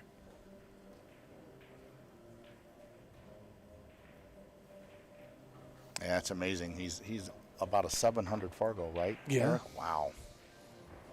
That's right, you know, what we kind of consider the cusp of pro caliber pool, and to do that at this age is pretty wild. Smooth stroke there. Yeah, he's coming in at about the number 3 seed as far as the Fargo ratings for the junior tournament. Lazaro Martinez coming in as the favorite at 736. Joey Tate actually lost his first round on this table just at the 11 o'clock round. Nico Conkle from North Carolina beat him. Joey was just a little off his highest form. You know, it's interesting you say that. Anybody that's ever watched golf, you'll see a pro golfer shoot 63 one day and 73 the next. And I think the key to surviving in pool and pro pool is you really can't expect your absolute best gear, but that's in our mind how we play. Well, that's your best. You've got to find kind of a middle ground and be happy with it. And when those great sets come along, well, that's wonderful. But you can't get down on yourself if you don't play absolutely perfect. Yeah, and not getting to the point where you're too down on yourself that you play below your average level, right? Yeah, you definitely want to play around your average. But I think some people, I've noticed that they're not happy unless they've just played the career set of their life, and that's just not how sports work. So Spain with another chance here to increase his lead in the first set. Spain's from Maryland. I was mentioning earlier that CJ Wiley was working with him a little bit, and he had positive things to say. Yeah, CJ's kind of from my era, a great player, and when you're that young and have a top player help you with your game, that's got to be, you just can't pass up on that opportunity. Yep.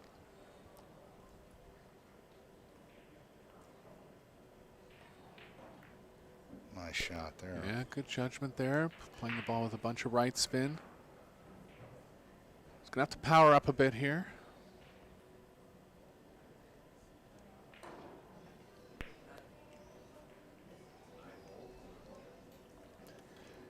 It's kind of a Federer-Gorst thing there, getting down on your knees, looking at the contact point.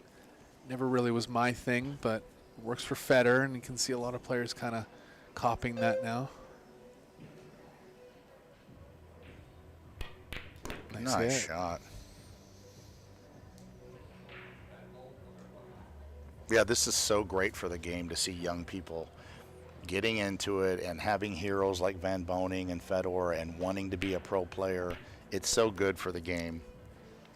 Because if the young people don't take it up, like who's going to play, right? Yeah. You ever seen Lazaro Martinez play? Yeah, oh yeah, he's awesome. I'd never seen him play, and it was eerie to me how much he looked like Shane Van Boning over the ball. Like dead copied his style. Yep.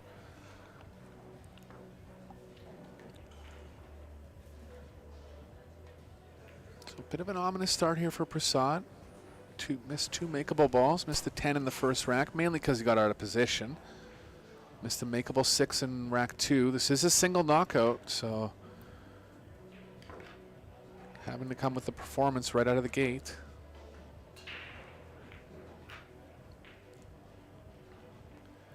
Spain looks capable.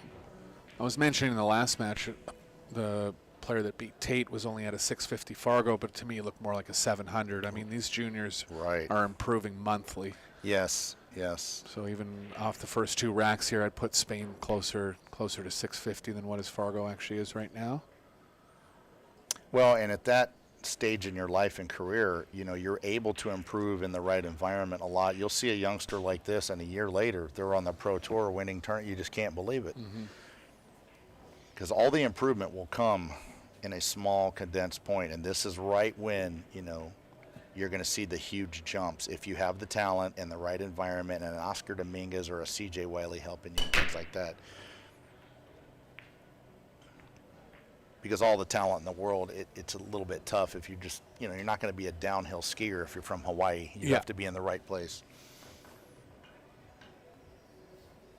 Medium speed break there, nothing down. Good opener for Prasad.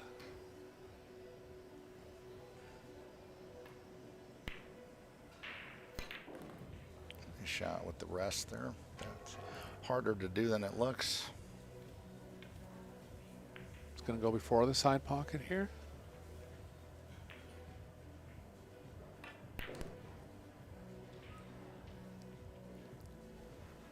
Got angle going up the table. He's going to be looking at weaving the cue ball between the 7-10 twice.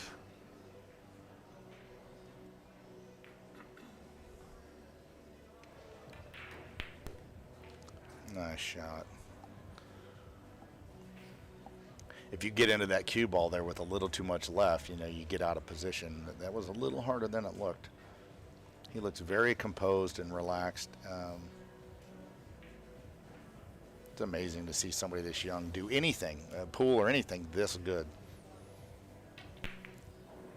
Yeah, you can tell he's strong fundamentally. You can tell by the Right. way he carries himself around the table. He's got a good amount of experience for his age. Well, one of the best pool rooms on earth, if you were trying to get great at pool, would be Sacramento Hard Times. And then to have Oscar be the owner and be your mentor and teacher, it's like the perfect situation, you know. Yeah. Boy, he's going to have to make a nice shot here. Do you like just floating the cue ball 2 rails? Yes, Eric, that's very observant of you, because if you really hit this hard with new cloth, this cue ball will kind of loop and arc, and it will not act right like on broken in cloth. He went 3, but he's gonna hit the 9. See, it's not going to track. It's not going to track like he expected. He was in a tough spot there. I think he should have went with your thinking of just the smooth 2-rail floater. Usually it's a 3 rail there, but Yeah. on that one particularly, I like Right. 2. Yeah. Oh, he can see this. Wow, what a tough shot here. Wow, shot. what a shot. Just step up and knock it in. No problem. Yeah, just hit the 1 iron to 3 feet, no problem. Could go 3 rails back here. Yeah, I like letting my stroke out and kind of going around the table a little bit here. Inside was the other play. Works well as well.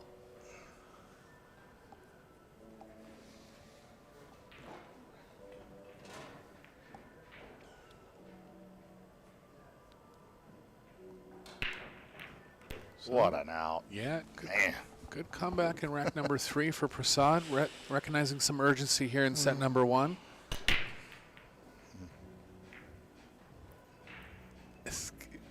He knew how tough that was. Yeah, he knew that was fantastic run out. and definitely didn't want to go down 3-0 in the first set. Nightmare start that would have been. Yeah, what a courageous out being down 2-0. Very impressive there.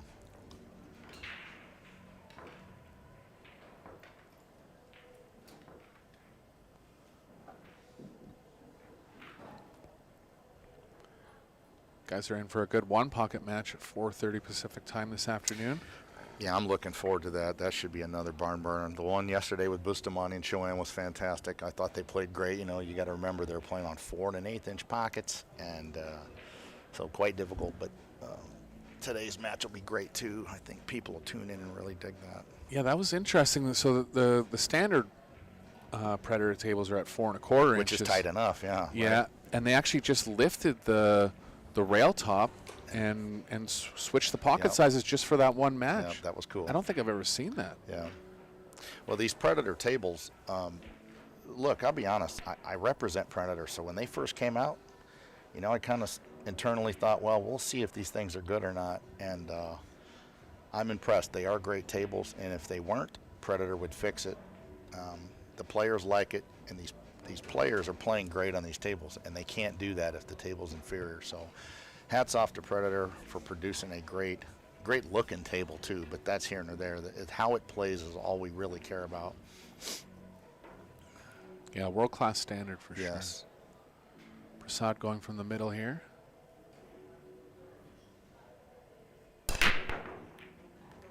Big pop, making Yeah. one of the wired balls straight back. Well, he breaks better than me too. That's encouraging. That's real nice to see. This one's going to be around the table for sure. Yeah, this will be a cool looking shot. Like 18 feet of cue ball travel here. You just kind of risk the cue ball tracking towards the top right here. Well, Long of the 5. Oh, it's too Oh. much angle to cut it. did he miscue or something? I- I'm not it- sure what he was trying to do It there. looked thick enough Yeah. to me. Oh, so he just was trying to drive it safe, maybe. Okay. I mean, it looked like he could cut it in, but yeah, I think he was I all think out he- safe. You Oh, think he okay. miscued? I think he might have been trying to cut it in and miscued, which drove the cue ball in heavy, but who knows? Maybe. Because he looked kind of shocked when he shot it. Yeah.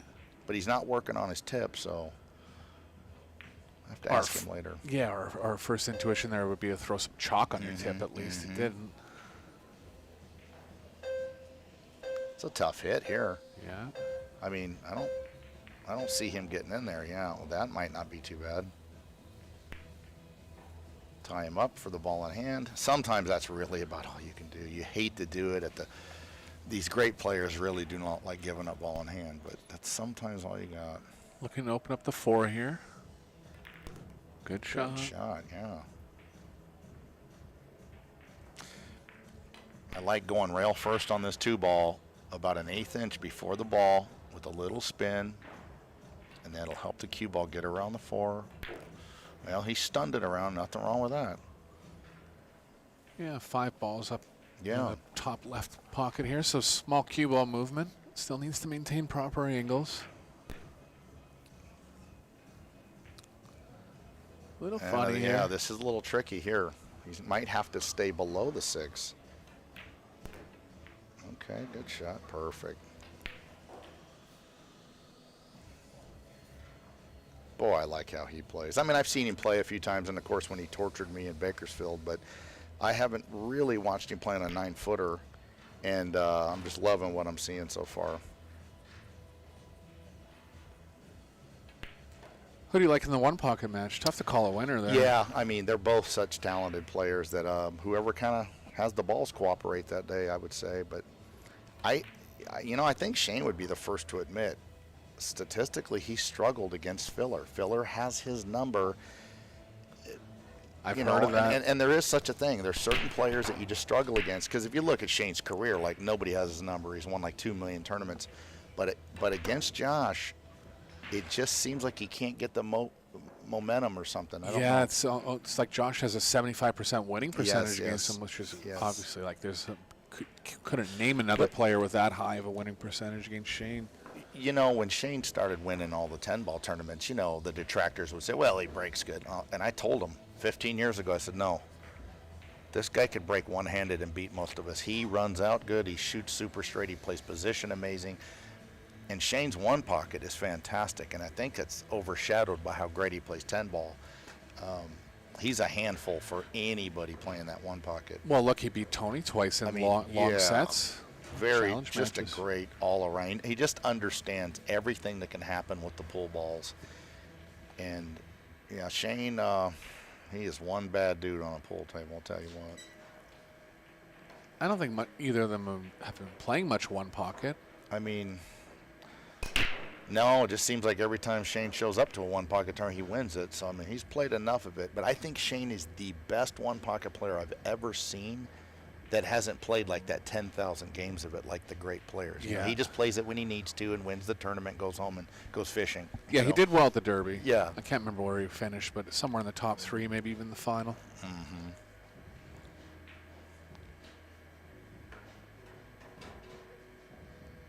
Prasad from the middle again, mounting his comeback here in the first set. Got the BK Rush break cue, the best break cue made, in my opinion. Hit him well, but hung Yep. the 1. Is the 10 going to block the angle for the 2? Looks like it. Combo's possible, but tough. Super thin contact from the 2 to the 10. Yeah, the 2 doesn't look like it passes. So, I mean, this is difficult. You have to make a good shot on the 1 just to get to play a safety.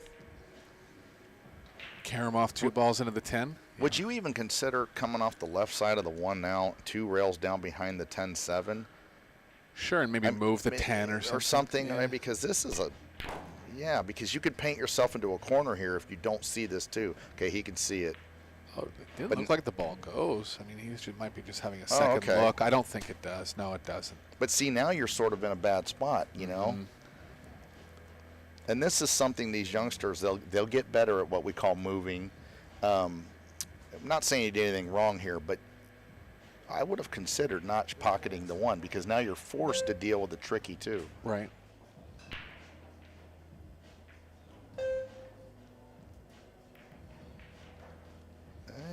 Decent shot. Yeah, I think he had he went for it. Give him credit for having the courage to shoot that. Those half pocket shots are scary. I need a pocket and a half. I think he's playing safe here. Yeah, he can't make it Yeah, directly. just going to stop his ball there and try to get the 2 to leave. Oh, that's pretty good shot there. He got more out of that than I thought he could. Full ball on the 8. Spain will be looking for the short rail here, but it looks like it's blocked. It's going to go for the jump cue. He'll create distance if he hits it squarely. Easier said than done. Yeah. Yeah, you kind of hope the 4 kind of captures the cue ball. It'd be nice to just drift up under that 4, but for me, I just want to hit this thing. Oh, nice shot. Yeah, smooth jump stroke there. He's good. He's found cover. Possible jump for Prasad. You get out the lob wedge here, don't you? Oh, these youngsters jump so good. It's just a part of their arsenal. You're right. I mean, you know, the ball's 4 feet away. He's not even thinking about Yeah. it. He's straight to the jump cue. How about that jump Suke made to win his match with Bustamante? That was something, wasn't it? Kind of similar to this. His was a little tougher. Jeez. Oh, he's going to get safe. I think the 2's going to kind of get up under the cue ball. Yeah, that's a little fortunate there, but that's pool for you. Can use the 4-9 as blockers here. Might have to draw it behind there, but at least it's a 2-ball stack. Right. I like that going shot. up. Yeah, that's a good Oh, shot. you could even follow it. Good shot. Is 2 going to line up with the 10? No. Good shot. Yeah, I remember the Reno Open back in the 90s, Rafael Martinez and Archer's Hill, 14-14, you know, going to 15. Rafael plays a safety like that, and the 1 comes right down and freezes on the 9 dead. You can shoot it in with your face, you know what I mean? And Johnny wins the tournament. Huh. It was unbelievable.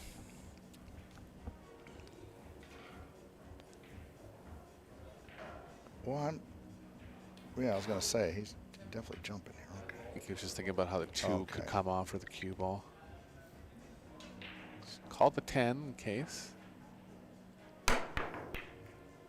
Nice shot. Yeah. Possible left edge, but not playing in anything real positive if he does hit the left edge. Yeah, this is like, what do you do? If you can hit it thin enough, which is super tough, you could go to the short rail and possibly behind the 4. Right. Super tough, though. Yeah, the scratch is really on here.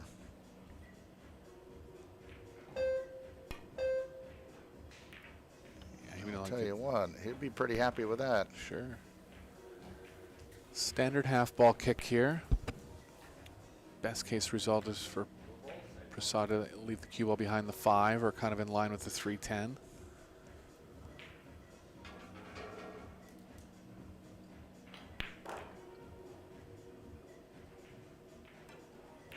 Nice shot. I mean, executed perfectly. Yeah, got the 3-10 involved. No window. Well, this has been 6-7 innings without a progressing past this 2. Yeah, and both players defending well, you know, like half rolls, but, you know, like positive They're doing their jumps. job, yeah. Yeah, sure. He does have the windows, so this to make this kick a lot easier, and he's got a chance to stick the cue ball here. Shot. Great shot. Yeah, perfect. Look at these youngsters playing Yeah, kick they saves look and like they're playing one pocket. Yeah. jumping over 4 balls that are 4 feet away, or balls that are 4 feet away. Yeah.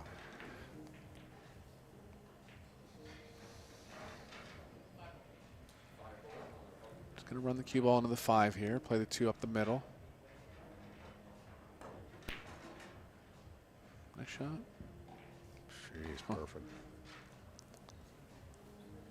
Now this is a difficult kick here. Yeah, 3 rails just before the side.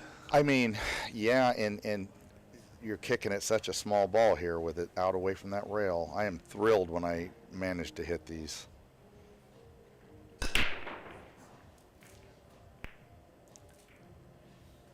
Is it going past the side? Oh, no, he's before. Yeah, this is right. You got to put a fair bit of right spin on this ball. Oh, he went Oh, right. one Wow, rail. what a nice hit too. Right in the face. Hit it right in the mouth. Yeah. Going to get past the And side. look at this. This ball isn't really playable. He can make it, but the cue ball is going to have he can. Okay, yeah, a it'd be lot of rocketing. energy. Yeah. You can run it into the 5. I'll tell you a shot I might play here. I'd go rail first on this and get the cue ball to come over behind the 3 and the 2 to just nudge down the rail 4 or 5 inches. Smart maybe. shot. I mean, sometimes that's all you can do, right? Oh, well, if you can make it, shoot it. Yeah, but it was tricky. Yeah. Oh, you almost got away with So it. first break for Spain here. I love that name, Spain. You're named after like a whole country. Last name. Yeah. Yeah. D'Angelo. D'Angelo, Spain. That's a cool name.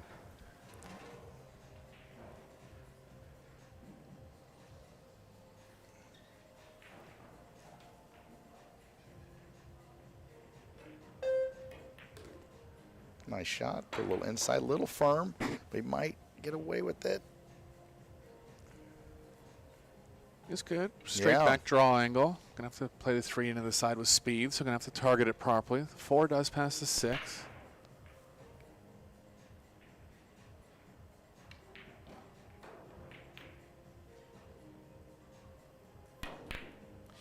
You know, Eric, and I think you can attest to this. You're a great junior player, but when you're a youngster like this, it's a daunting thing to play another young superhero that you've heard about because there isn't a lot of footage for you to watch. Like if I play, Kim Davenport, we've known each other 30 years.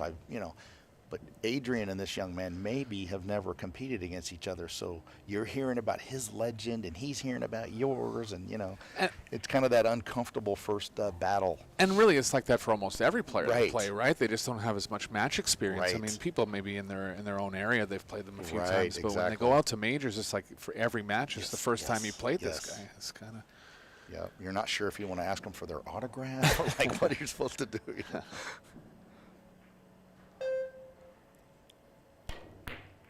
Nice shot. Oh, side pocket. Did he call? Well, he's going to get. Probably called the corner. Yeah, exactly. That's a little unlucky. If that ball doesn't go in, it leaves Adrian much more difficult. Yeah, he hit it properly. And D'Angelo got a little bit of a bad roll there. 7 doesn't have much room past the 9. No, this rack is super tough. So little that I believe he can't play it straight in.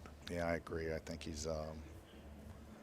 I don't even know how you would get out here. You'd have to get on the other side of the 7. Yeah. Good luck with that. Wow, just pounds it in there. Yeah, it did good to get off the rail there. I mean, the short side of the 6 will play into the short side of the 7. Not Right. easy, obviously. Right.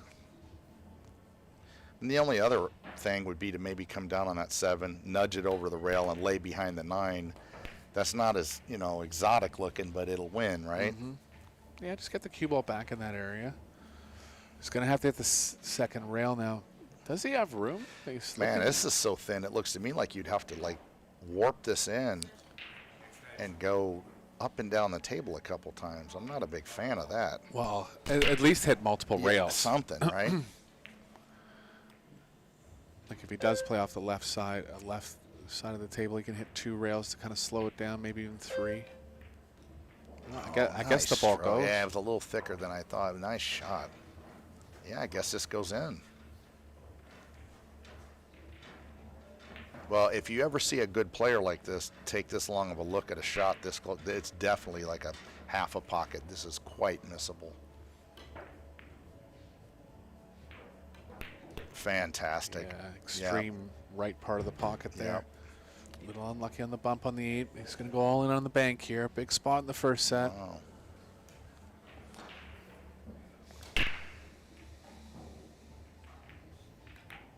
Short. Yeah, that's the way to shoot it. Isn't it cool when you just elevate and spear these 8s in? And then you try to walk, just act like it was no big deal. That's the whole art, is spearing these in and then just sauntering around like you knew it was dead. At first, I thought it was a big power jack up. I think he'll just try to stop the ball. Right. He's still Yeah. got to elevate Yeah. it, but you're right. Even Yeah. any kind of elevation Oh, here. man, what a super hard shot. But these are so cool when they go in. Taking his time, managing the clock well, knows it's a tough shot, using his extension. Good experience shown here. He's just going to cinch it, roll it in. Yeah, your make percentage is a lot higher smooth than rolling it in, that's for sure. Oh, he's gearing up. He was gearing up for the... It's tough. Yeah. Super tough. I'm such a chicken. I don't even shoot that 8 most of the time. I'll glance it over to the end rail like a 85-year-old one-pocket player and try to come down by the 9 or something. It's like when you've missed the ball so many times, Yeah, not because you're a bad player, Yeah. just because of how much pool you've played. Right. You kind of Yeah. start to doubt yourself. I mean, if I'm playing cheap or I'm way ahead or something, I might. But if it's hill right there, I don't know that I could have shot that 8. Pocket size dictates those choices Right, too. yeah. You know, if you're and these are definitely on the tighter Yeah, side, sure. especially from that angle, 4 1/4 inches. You know, you're shooting into anything 4 1/2 or more. Yeah, you might go for it more often.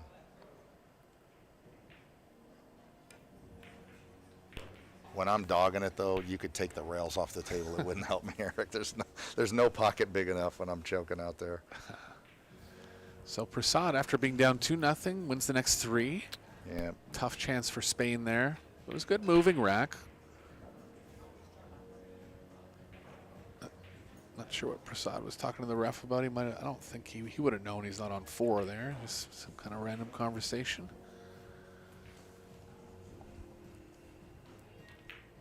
What a nice arena. You know, I've played in tournaments that I would consider prestigious where you're just playing under like dim lighting and you're getting bumped into and there's loud music. This is like going to Augusta National and, you know, just the pristine table conditions and television and referees and everything's like the way it should actually be. Absolutely. It's really a lot of fun.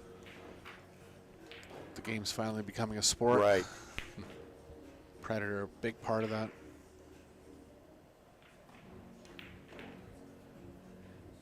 I mean, referees with gloves and, you know, Properly Arcos trained. balls that play perfect. Yeah, and they know what they're doing. This is really cool to see the sport progress to this level. I never thought I'd see it.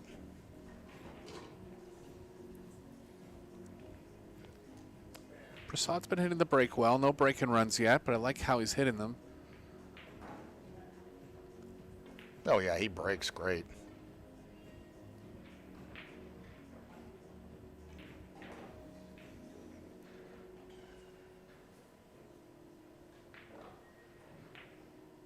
Kind of called himself on the cue ball being over the line there. I don't think the ref said anything, but honest guy.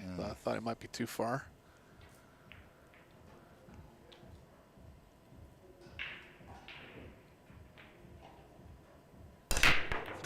That's nice break there, SVB. No kidding. His left hand stayed real steady, tip way through the cue ball down to the cloth. All the while, hip movement and torso rotation, and that's how it should look right there. Yeah, you brought up a good point there. It's really hard to keep your hand down when you're breaking closed bridge That's on the right. bed of the table, but it just leads into such a more solid hit when you keep your hand down as much as possible, and he did that well there. Yeah.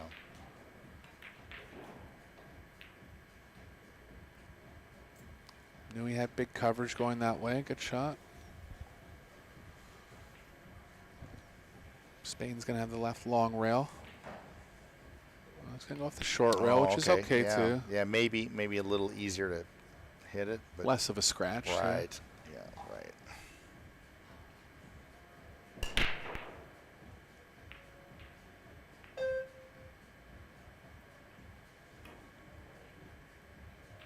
Checked up, shortened up on him a little bit.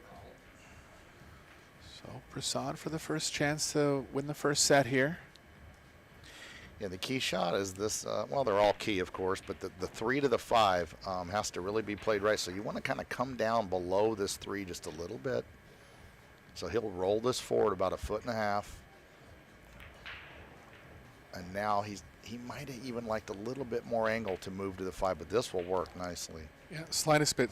He's just got enough where he can do it with only right spin, That's which is a right. big advantage. Nice shot. Well, now if you get straight in, it limits what you can do with the 6. So that's why you see him kind of shake his head there. He did not want to get straight in on this 5. He might have to roll down and play the 6 on the side. Now the rack has become quite complicated. Yeah, I don't think the 6 goes in the side either, so he's going for a draw here. Cheated the pocket. Pretty good shot there. Ideally, if the cue ball's running into the close side of the 8 here, that'll play better. But even if it's running into the top side, he's kind of going towards the 7. Yeah. And you've painted yourself into a corner here. So at this point, just try to make the 6 and see what the balls do. Oh, he undercut it. And that was a byproduct, of course, of getting straight in on the 5. So when you're playing shape, guys at home, really try to either look ahead and say, I need an angle here, or I really need to be straight on this ball. A lot of runs are blown by me and everybody else by getting a little careless there.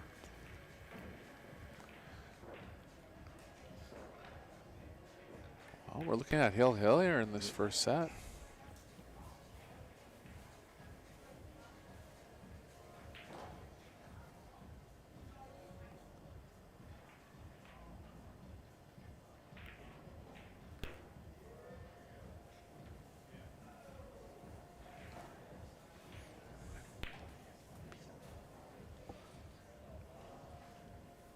Bunch of left spin here, trying to play the cue ball over to the right side of the table. I like the rail first here. It really gets the cue ball in the zone. There you go. That pretty good shot there, youngster. Yeah, that's the right That was shot. pretty smart. And I call it smart because he agreed with me, so we'll go with that.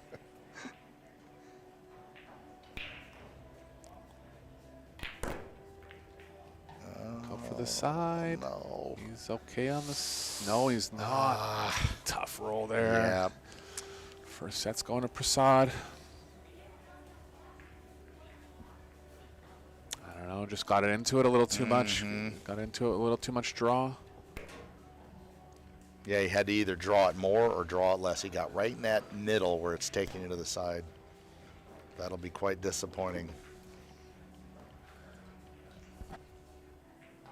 Player's going to take a little break here. Give you a little update on what's happening with the other junior matches. Sophia Mast won her first match against Jas McCanny.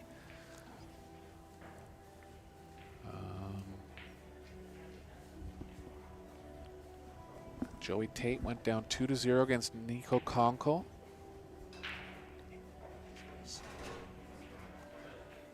Just going to take a quick break here and we'll be right back.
Let's take a look at a couple match stats from the first set here.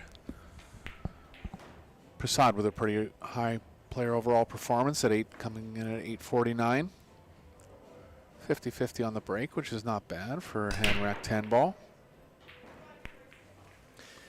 You know what's really cool for the fans at home? I mean, imagine getting to watch Shane Van Boening play when he was 14, or Efren Reyes at 14. Well, you're getting to watch these guys, and 10 years from now when they're winning U.S. Opens, you'll go, yeah, I saw him when he was in 9th grade, you know? Oh, yeah. I mean, like there's a 1 or 2, even from, say, Fillers around 25 now, there's like 1 or 2 videos of him when he was 13. Right. I saw that video. Yeah, but now we're, you know, coming to this age, we're going to have lots. Right.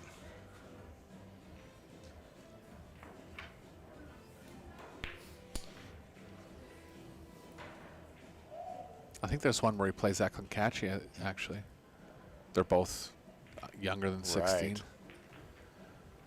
And that's the, I'll just say this, that's the difference too, and that's, you know, the reason why international players are a little bit ahead of American players now, because they developed the junior program more than the U.S. did for the last 15 years.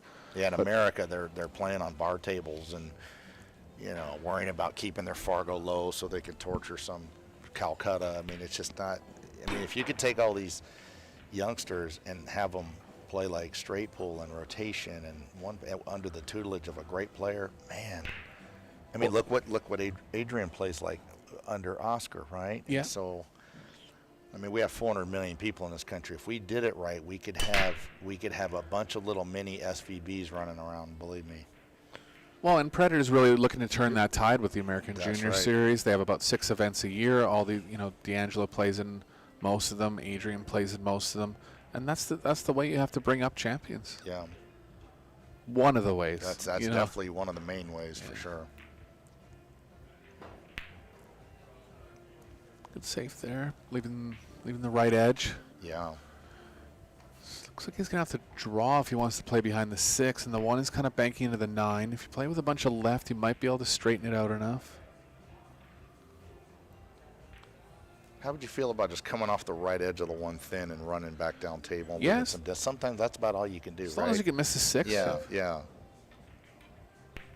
Oh, Nice nice shot. hit. Well, I'll tell you what. That was harder than I thought, because he really hit that thin, and that 1 still almost got over to that pocket. But, you know, from this far away, if they beat you, I mean, it's just not your day. And he actually hit it with some left, too, because Yeah. if he didn't, the cue ball was kind of playing into the 6. So, smart shot. Spain has the short rail here. I don't think he has the 1, John. Or the No, I think he's kicking this up table. Yeah. He's played a couple of these kicking sticks, hit them well. This one didn't work out well with the 1, but he's doing well with the cue ball. You know, this shot right here for me, Eric, over the years has really been a thorn in my side, because it's one of those shots where, like, I kind of tell myself, I think I'm a good player, I'm supposed to shoot at this, and then I miss it. Because it's not so impossible that you just guaranteed play safe, and there's sort of that inner turmoil of, like, do I duck, do I shoot? And I'm going to miss this plenty, but I'm always going to shoot at it. Yeah. Now, if I'm Adrian Prasad, I guess I just rip it right in there. He's made a couple nice long pots already. Yeah, that was a super good shot. Cue ball's playing around 3 rails here. I think he can get outside the 10 coming off the 2nd rail. Yeah, that's key. You got to miss this 10 coming around, and obviously make the ball. Shot. Oh yeah, real nice. Gonna end up in between. I don't mind just cinching the position here. Right. You know, you could shoot such a cool, like, Z stroke here if you wanted to on this new cloth. Go side rail, up behind the 9.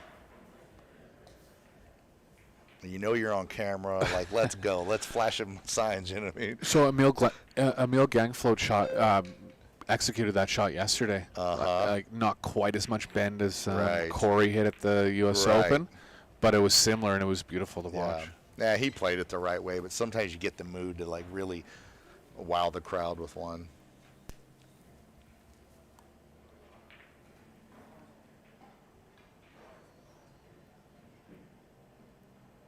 It's a delicate little shot here. You really don't want to be dead straight on the 7. Oh, it might catch the point. If it does, no. Well, now, see, the thing is with that shot is if he backs off his speed to make sure he falls on the 7, you might miss the 6 because Exactly. you're not really throwing the cue down the shot line.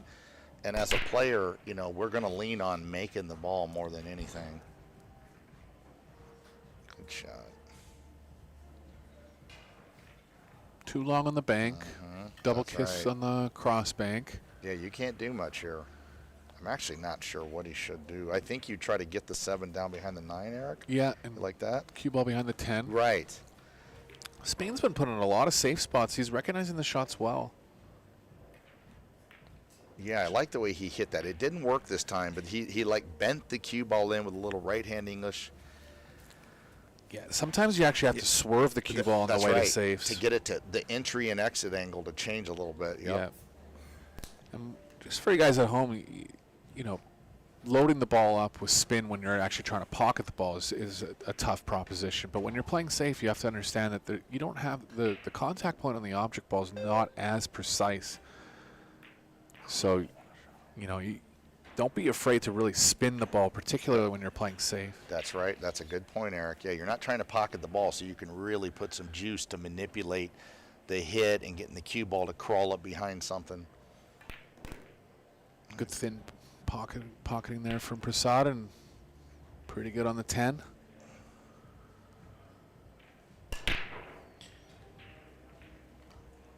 Let's see if he chooses to loop this out. He's going to go a high ball, land right before the side pocket. Oop, caught it just a little heavy. Well, he's human. Almost looked like a skid, but Yeah. a ball wouldn't skid usually at that speed. Yeah. Yeah, and the skids have been just almost removed with the Predator pure chalk, right? It's the first one that I've seen, Yeah. and I'm not even sure. I'd Yeah. have to see a replay. But Yeah, a testament to how hard the game is. I mean, here's a young man that plays 40 hours of pool a week probably and could miss a ball. So, but if it was such an easy game nobody ever missed, we'd get bored and take up something else. That's the beauty of pool. I've been playing 3 decades, and I'm not even close to mastering it.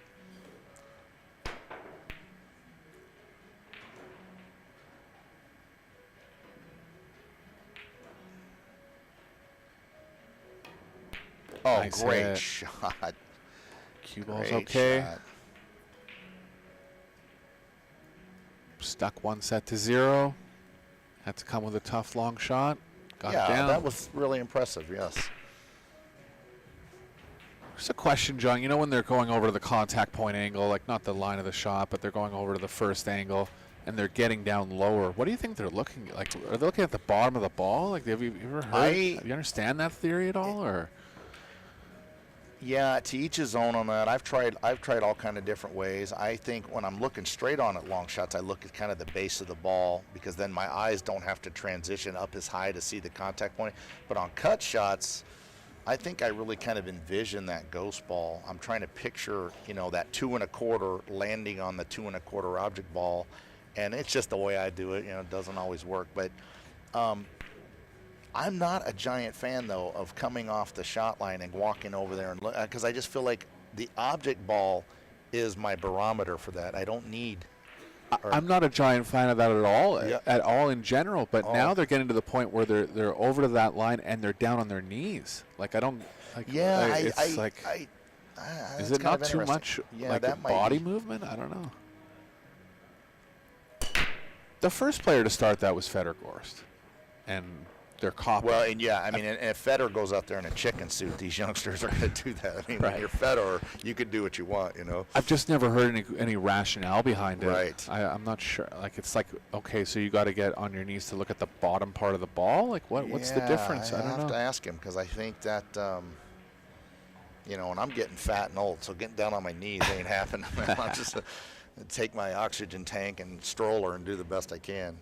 So I don't know. I don't think that that's necessary to get down that low, but you know what happens with pool and sports is that if something starts working, now you're convinced that you got to keep doing that. You know, and I was guilty of that. You know. Well, and things evolve too, right? Yeah, Like like back in the day, I don't think I've ever seen anyone do that, but there has to be reasoning behind it. I've just never heard it. Good shot.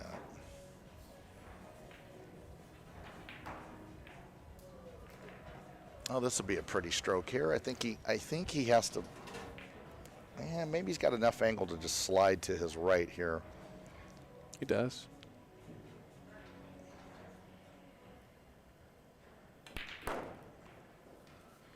Well, now the fun starts. You got you a nice 6-footer here.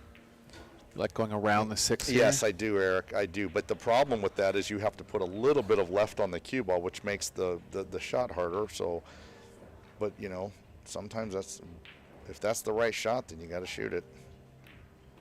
Yeah, it'll cause you to overcut a ball, undercut. Yep. Spin got him there. Yep. Yep. The side spin is one of the toughest things involved with a pull shot for sure. He got safe. It looks like the 9's playing to the top left, but I feel like he's playing just to the right of the pocket. He's going to have a shot at it here. Maybe not. No, because he knows it's not wired. Oh, he's going. I think he's going to kick real slow and just touch him. Oh, nice. Hit it. Good shot there. Don't think the 3's frozen. Surprised the ref's not over there taking a look. He's going to hit a rail anyways. Now Adrian would like to just come off, 2 rails and get behind the 6 here. That would be ideal. Oh, yeah, real nice shot. What a touch. Freeze the cue ball. No short rail. Got it. I think he's even taking one of the other short rail. Tough spot here. Can go 3 rails around, 2 or 3 rails around.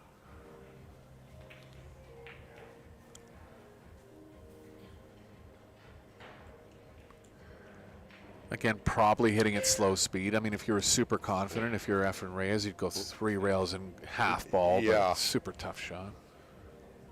I do like the way he was looking. I don't think anything's happening up here.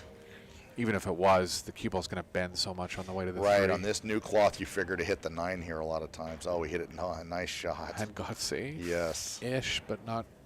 Yeah, Prasad's going to be on offense here.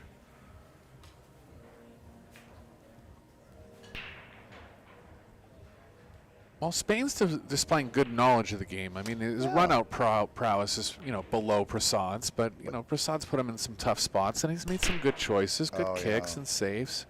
Oh, he's learning, and he'll learn a lot from this event. He'll go back and watch this match, and he'll hear the thing us dinosaurs are saying about what he should have done. And, the whole experience is going to be great for him. Yep. But I'm impressed with both of them. They're both crafty players, and for their age, they're incredible. Good shot.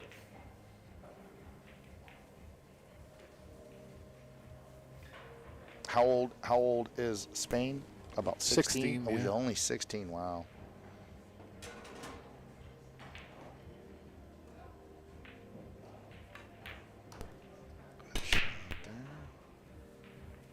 A little short. Just a little short. He doesn't like cutting in. He's got the bank, and he's called the bank. 3 rails around here for position.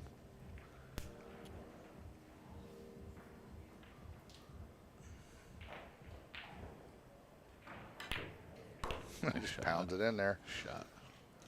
Recognizing that if he followed it, he was going to come too wide on the 8.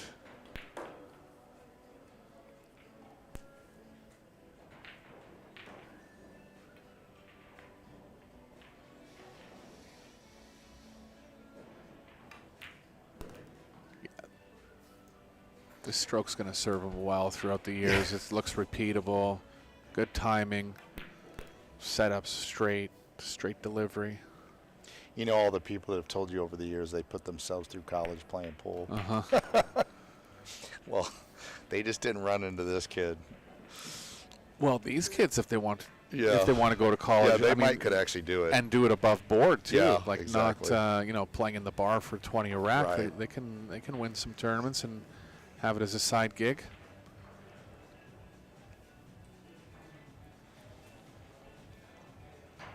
Yeah, I've met Adrian's father. His whole family's just great people. Now, Spain, I have not met him before, but he seems like a pleasant young man and conducting himself great. And so he's got a bright future. Yeah.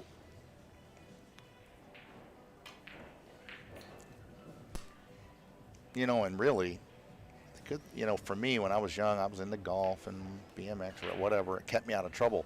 Pool, you know, people talk about a misspent youth. If anything, it gives you direction and purpose and keeps you out of trouble. Might even turn into a career in table mechanic or own a pool room or a professional player.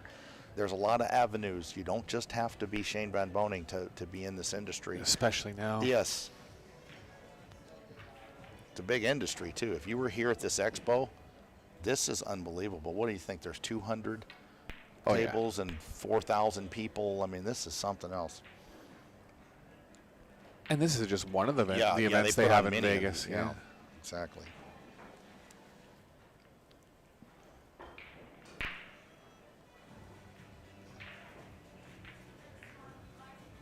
Yeah, and to these juniors that are playing, you know, when the sponsors see you on camera and acting right and dressing right and treating your opponent right and the fans right, they're going to get behind you and they're going to help you and they're going to see that you're showing up and you're trying and you're improving.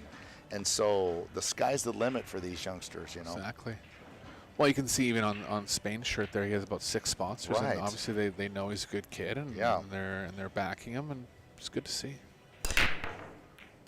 Wow. I know. This break is disgusting. Really?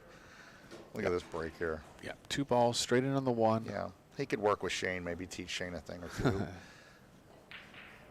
I mean, that is about how Shane hits. I mean, hear you. honestly. Yeah. And that's really saying something. I mean, that is like saying, like, this is how Rory McIlroy drives it. And then you see a 16-year-old kid, he drives it just like that. No kidding. Like 3 rails from the 4 to the 7. Wow, there's a lot of options. Mm-hmm. Could just go 1 rail up the right side of the table. Yeah.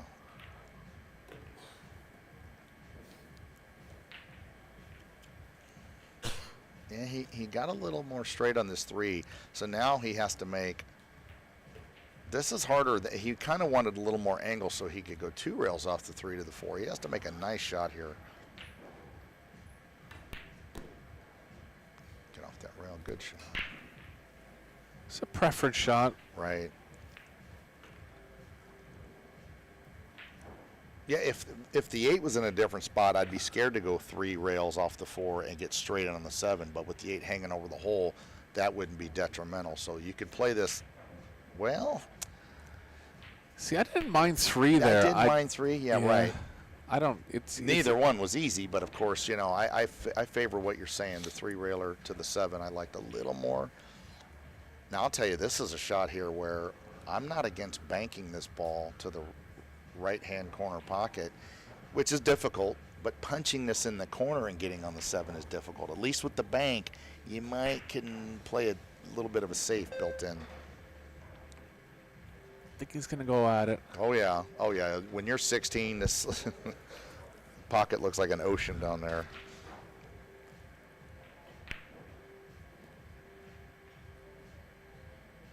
Nerves are steady.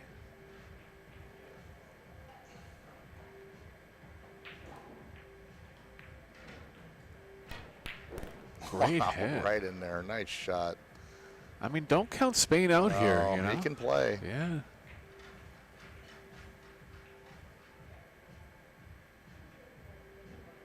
He's made some incredible shots like that 10 he made a minute ago. Yeah. And that shot right there, if he goes on to win this match, those were key, very missable balls that he punched in. Sure, and being stuck a And, set. and believe me, he has got to be impressed with the way Adrian plays. I mean, can you imagine facing Adrian when you're 16? How daunting of a task that would be. Yeah.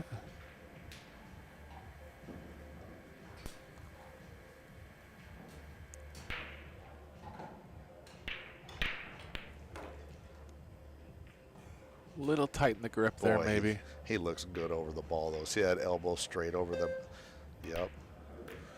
Tight start and then loosens up on the backstroke. That's a certain style. Josh Filler does Yes, that's right. That's quite observant of you to notice that. That's exactly what he does. I can see why they'd say you're a good instructor. You pick up on some little subtle things, but this young man looks good over the ball. His elbow's right up over the cue, and then a commentator jinx. Now, he's supposed to make that. I'm not going to sugarcoat it, and he knows it. And there was 110 in the first set that was very makeable too. Yes. Yeah. Oh, he'll be so disappointed missing that.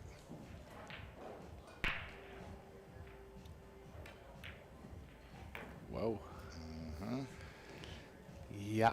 So He's shown a lot of class there, though. I know a lot of professional players that would throw a full-blown tirade missing that ball, and Spain is just sitting there and taking his medicine, and good on him for it. yeah.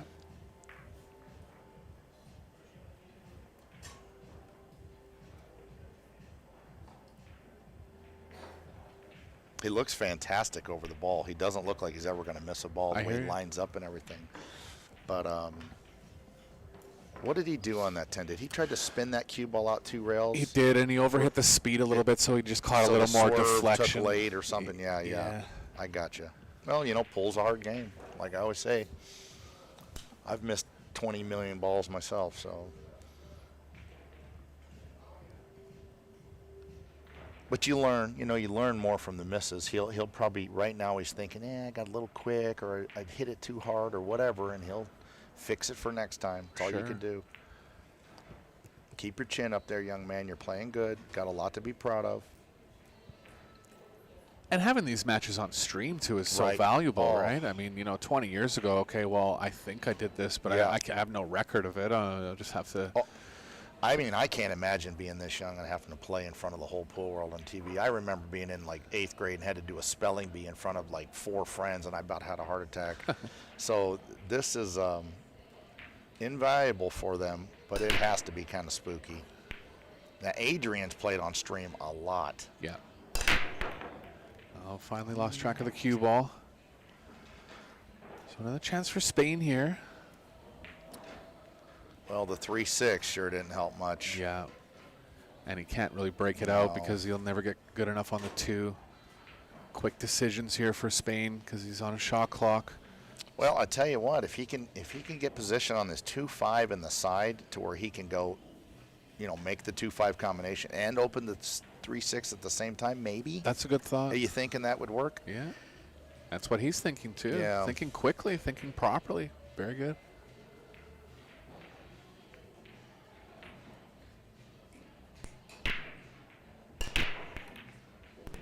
Underdrew it. Yep. Now he's going to have to make this and then do it off the 2.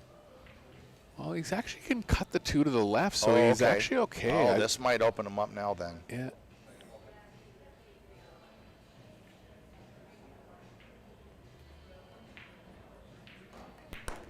Oh, I wanted to go hold up. 2 into it. Well, I mean, It's not wrong because now, when you hit the combo, at least the cue ball should be close to the 3. right. I like that. If he can, if this isn't too thin to cut in the side and get into him, we'll find out.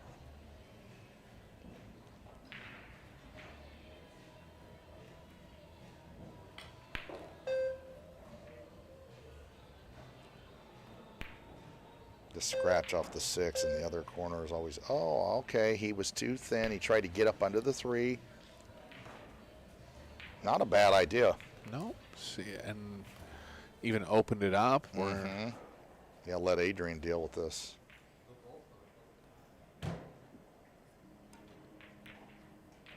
Smart A shot. lot of blockers over here. Yeah, he moves good. Adrian has the experience of about a 50-year-old. I mean, he's been around great players. He's seen a million hours of great pool. He knows what he's doing. Try to hit the left side of the 2 here, bank it up table. Try to use that stack of 4 to get the cue ball behind. Oh, I like the jump, but he doesn't like it. Maybe just not strong enough in the jumping department yet, which is fine.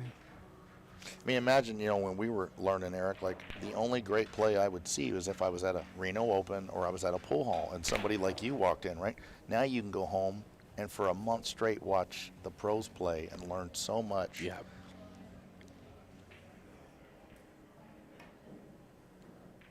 Good shot.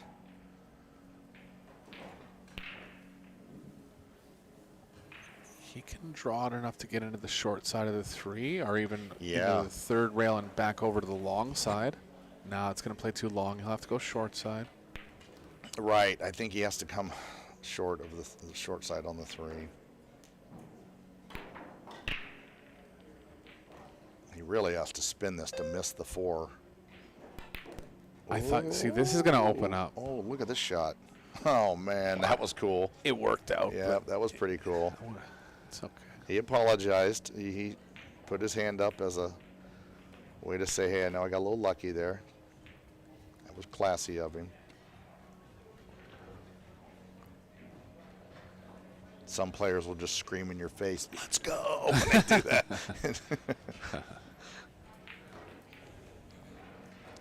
Bit of work from the 6 to the 8. Or, pardon me, 7 Oh, still yeah, up. this 7 is- still up, pardon me. This But is 4 to the 6 here, yeah. plenty tough. I mean, you could end up drawing right into the 10 here. Oh, Whoa, lost the brought contact yeah, point there. Brought his tip up just a little bit.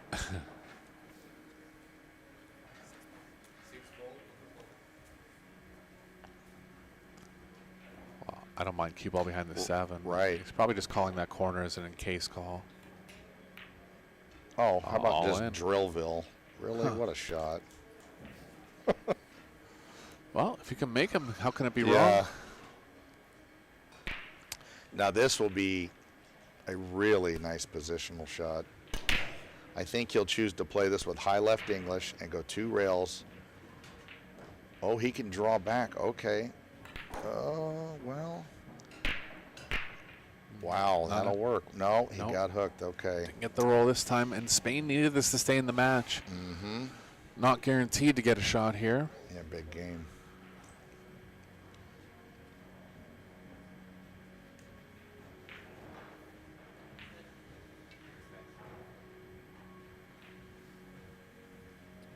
You like trying to jump, make this ball, or just jump and stick it full? Like, I There's think he's value going in for sticking it full, but it's kind of value to stick it full, right? Play it 2 rails up in the other corner. Oh no, they go for him. They've made so many jumps; they're not scared to go for it. Big game there. yeah, Huge momentum shift. D'Angelo needed that big time. That's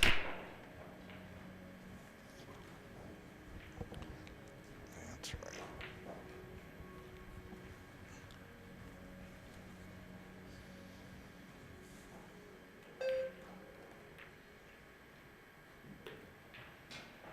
Stop your ball, play the 10 on the side, I would think.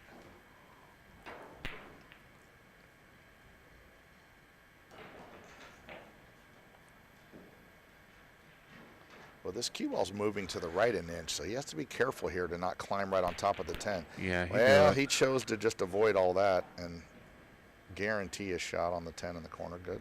See this one, John? Yeah, that's interesting. Yeah. even on an easier shot, right? I've never seen somebody do that. Fedor does it. Oh, well, then I'm going to start doing it. Thank you for telling me. Oh, yeah, that's got to be hard on his confidence right there. I think, and this is a really, frankly, an overwhelming situation for a young man. I don't know if he's played on camera. He knows he's playing an absolute killer, and I think he's done quite well. Oh, yeah. Because his experience, it could be much less than Adrian's. Oh, you can see his knowledge is there. Yeah. Just a little short on the execution, which is totally understandable. Sure, and that'll come in time. Yeah. Wow, what a shot. I'd be scared to death playing Adrian, too. I'm 50, so I don't blame him. But yeah, in a couple years, he'll fine-tune those. In this match, he could be well in control of this match. He's missed a couple 9 and 10 balls that have really hurt him. Yeah.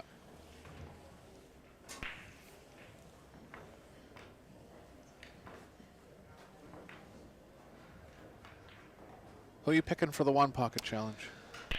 Well, I mean, I like Filler as game. Obviously, I like him as a person. He's always, so I'm not pulling against him. But I think Shane will win it. Shane is winning just pretty much everything like usual.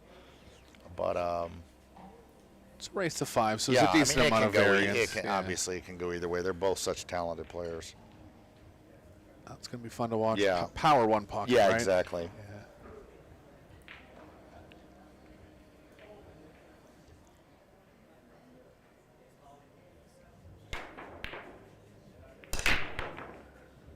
There goes the 8th.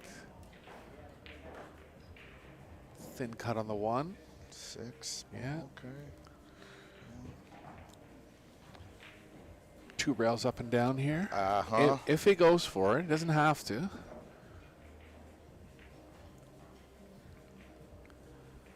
Speed you're playing it at, it's going to make the pocket a little bigger. Kind of like the offense here. It's funny, the cameras make the pockets look big, but boy, they're not. Good shot. Oh, nice position, too. Wow. Yeah. He's there now. Got to get a pretty small angle on the 3. Really small, actually. Right. That's a small window. That could play okay if he comes above it more. It's safer for the cue ball, and then you could Well, possibly. yeah, and when I'm shooting the shot, I just make sure I come up far enough where I'm not hooked. I don't want to be hooked on the 3 and kicking. You'd much rather get up high and then figure something out. Nothing worse than just coming up short trying to get cute and play those little tight windows. I've lost a lot of matches trying to overdo position.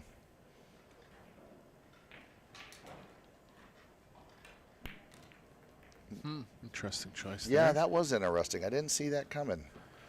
He just knew how tight of a spot he had to get the cue ball in. He's good now. Just draw over.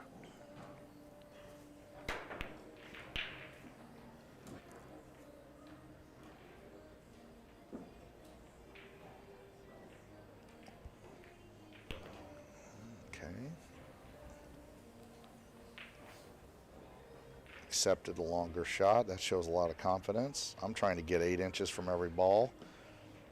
I agree. I would have drew it a little more, try to get closer to it. He's done this a couple times though, and I'll tell you what, he has a super straight stroke. Oh, we That's got just him. what Of happens. course, that's right. I was playing my first Moscone Cup in Holland in '06 with Strickland and Corey Duell. We're playing triples, and I'm sitting there shaking like a leaf, and I hear Earl go, "You're making me dog it." I know that I have to get you 6 inches from the next ball because I know you're going to choke. And I looked down, and he's staring right at me. I just felt my Fargo drop like 80 points instantly. Right? What a nutcase, eh? Who would say something I like know, that? this is on live TV. It was pretty funny looking back. Wow. And then we won the match, and Earl patted me on the back. Good playing, Schmitty. Yeah, sure. Everything's fine. Yeah. Nice shot there. Sounds unbelievable that he would say something. Oh, yeah, he said it. Corey looked at him like, Earl, come on. It's our teammate. Take it easy. Earl's like, I'm trying to pump him up. Yeah. Honestly, that's how he thinks. Yeah, though. I know. He thinks differently than most people. Yeah, it's funny. Earl's actually a sweetheart of a guy. If you get to know him, I've said this many times, but I've traveled with him, and he'll give you the shirt off his back. Yeah. He's got a good heart. He just he gets a little cantankerous when he's under pressure. But hey, nobody's perfect, me included. I don't know him well, but I had lunch with him a couple Yeah. times. He's a super nice guy. He can be, absolutely. Just he gets under pressure and he gets a little wound up, you know. But well, he's gonna have to play maybe a bank here. I like the bank. I mean, at this point, I think he's in the mood to shoot. Yep. Gonna have to draw at it.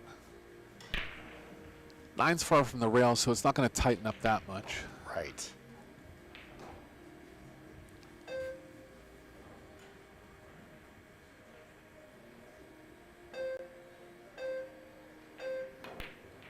Good hit.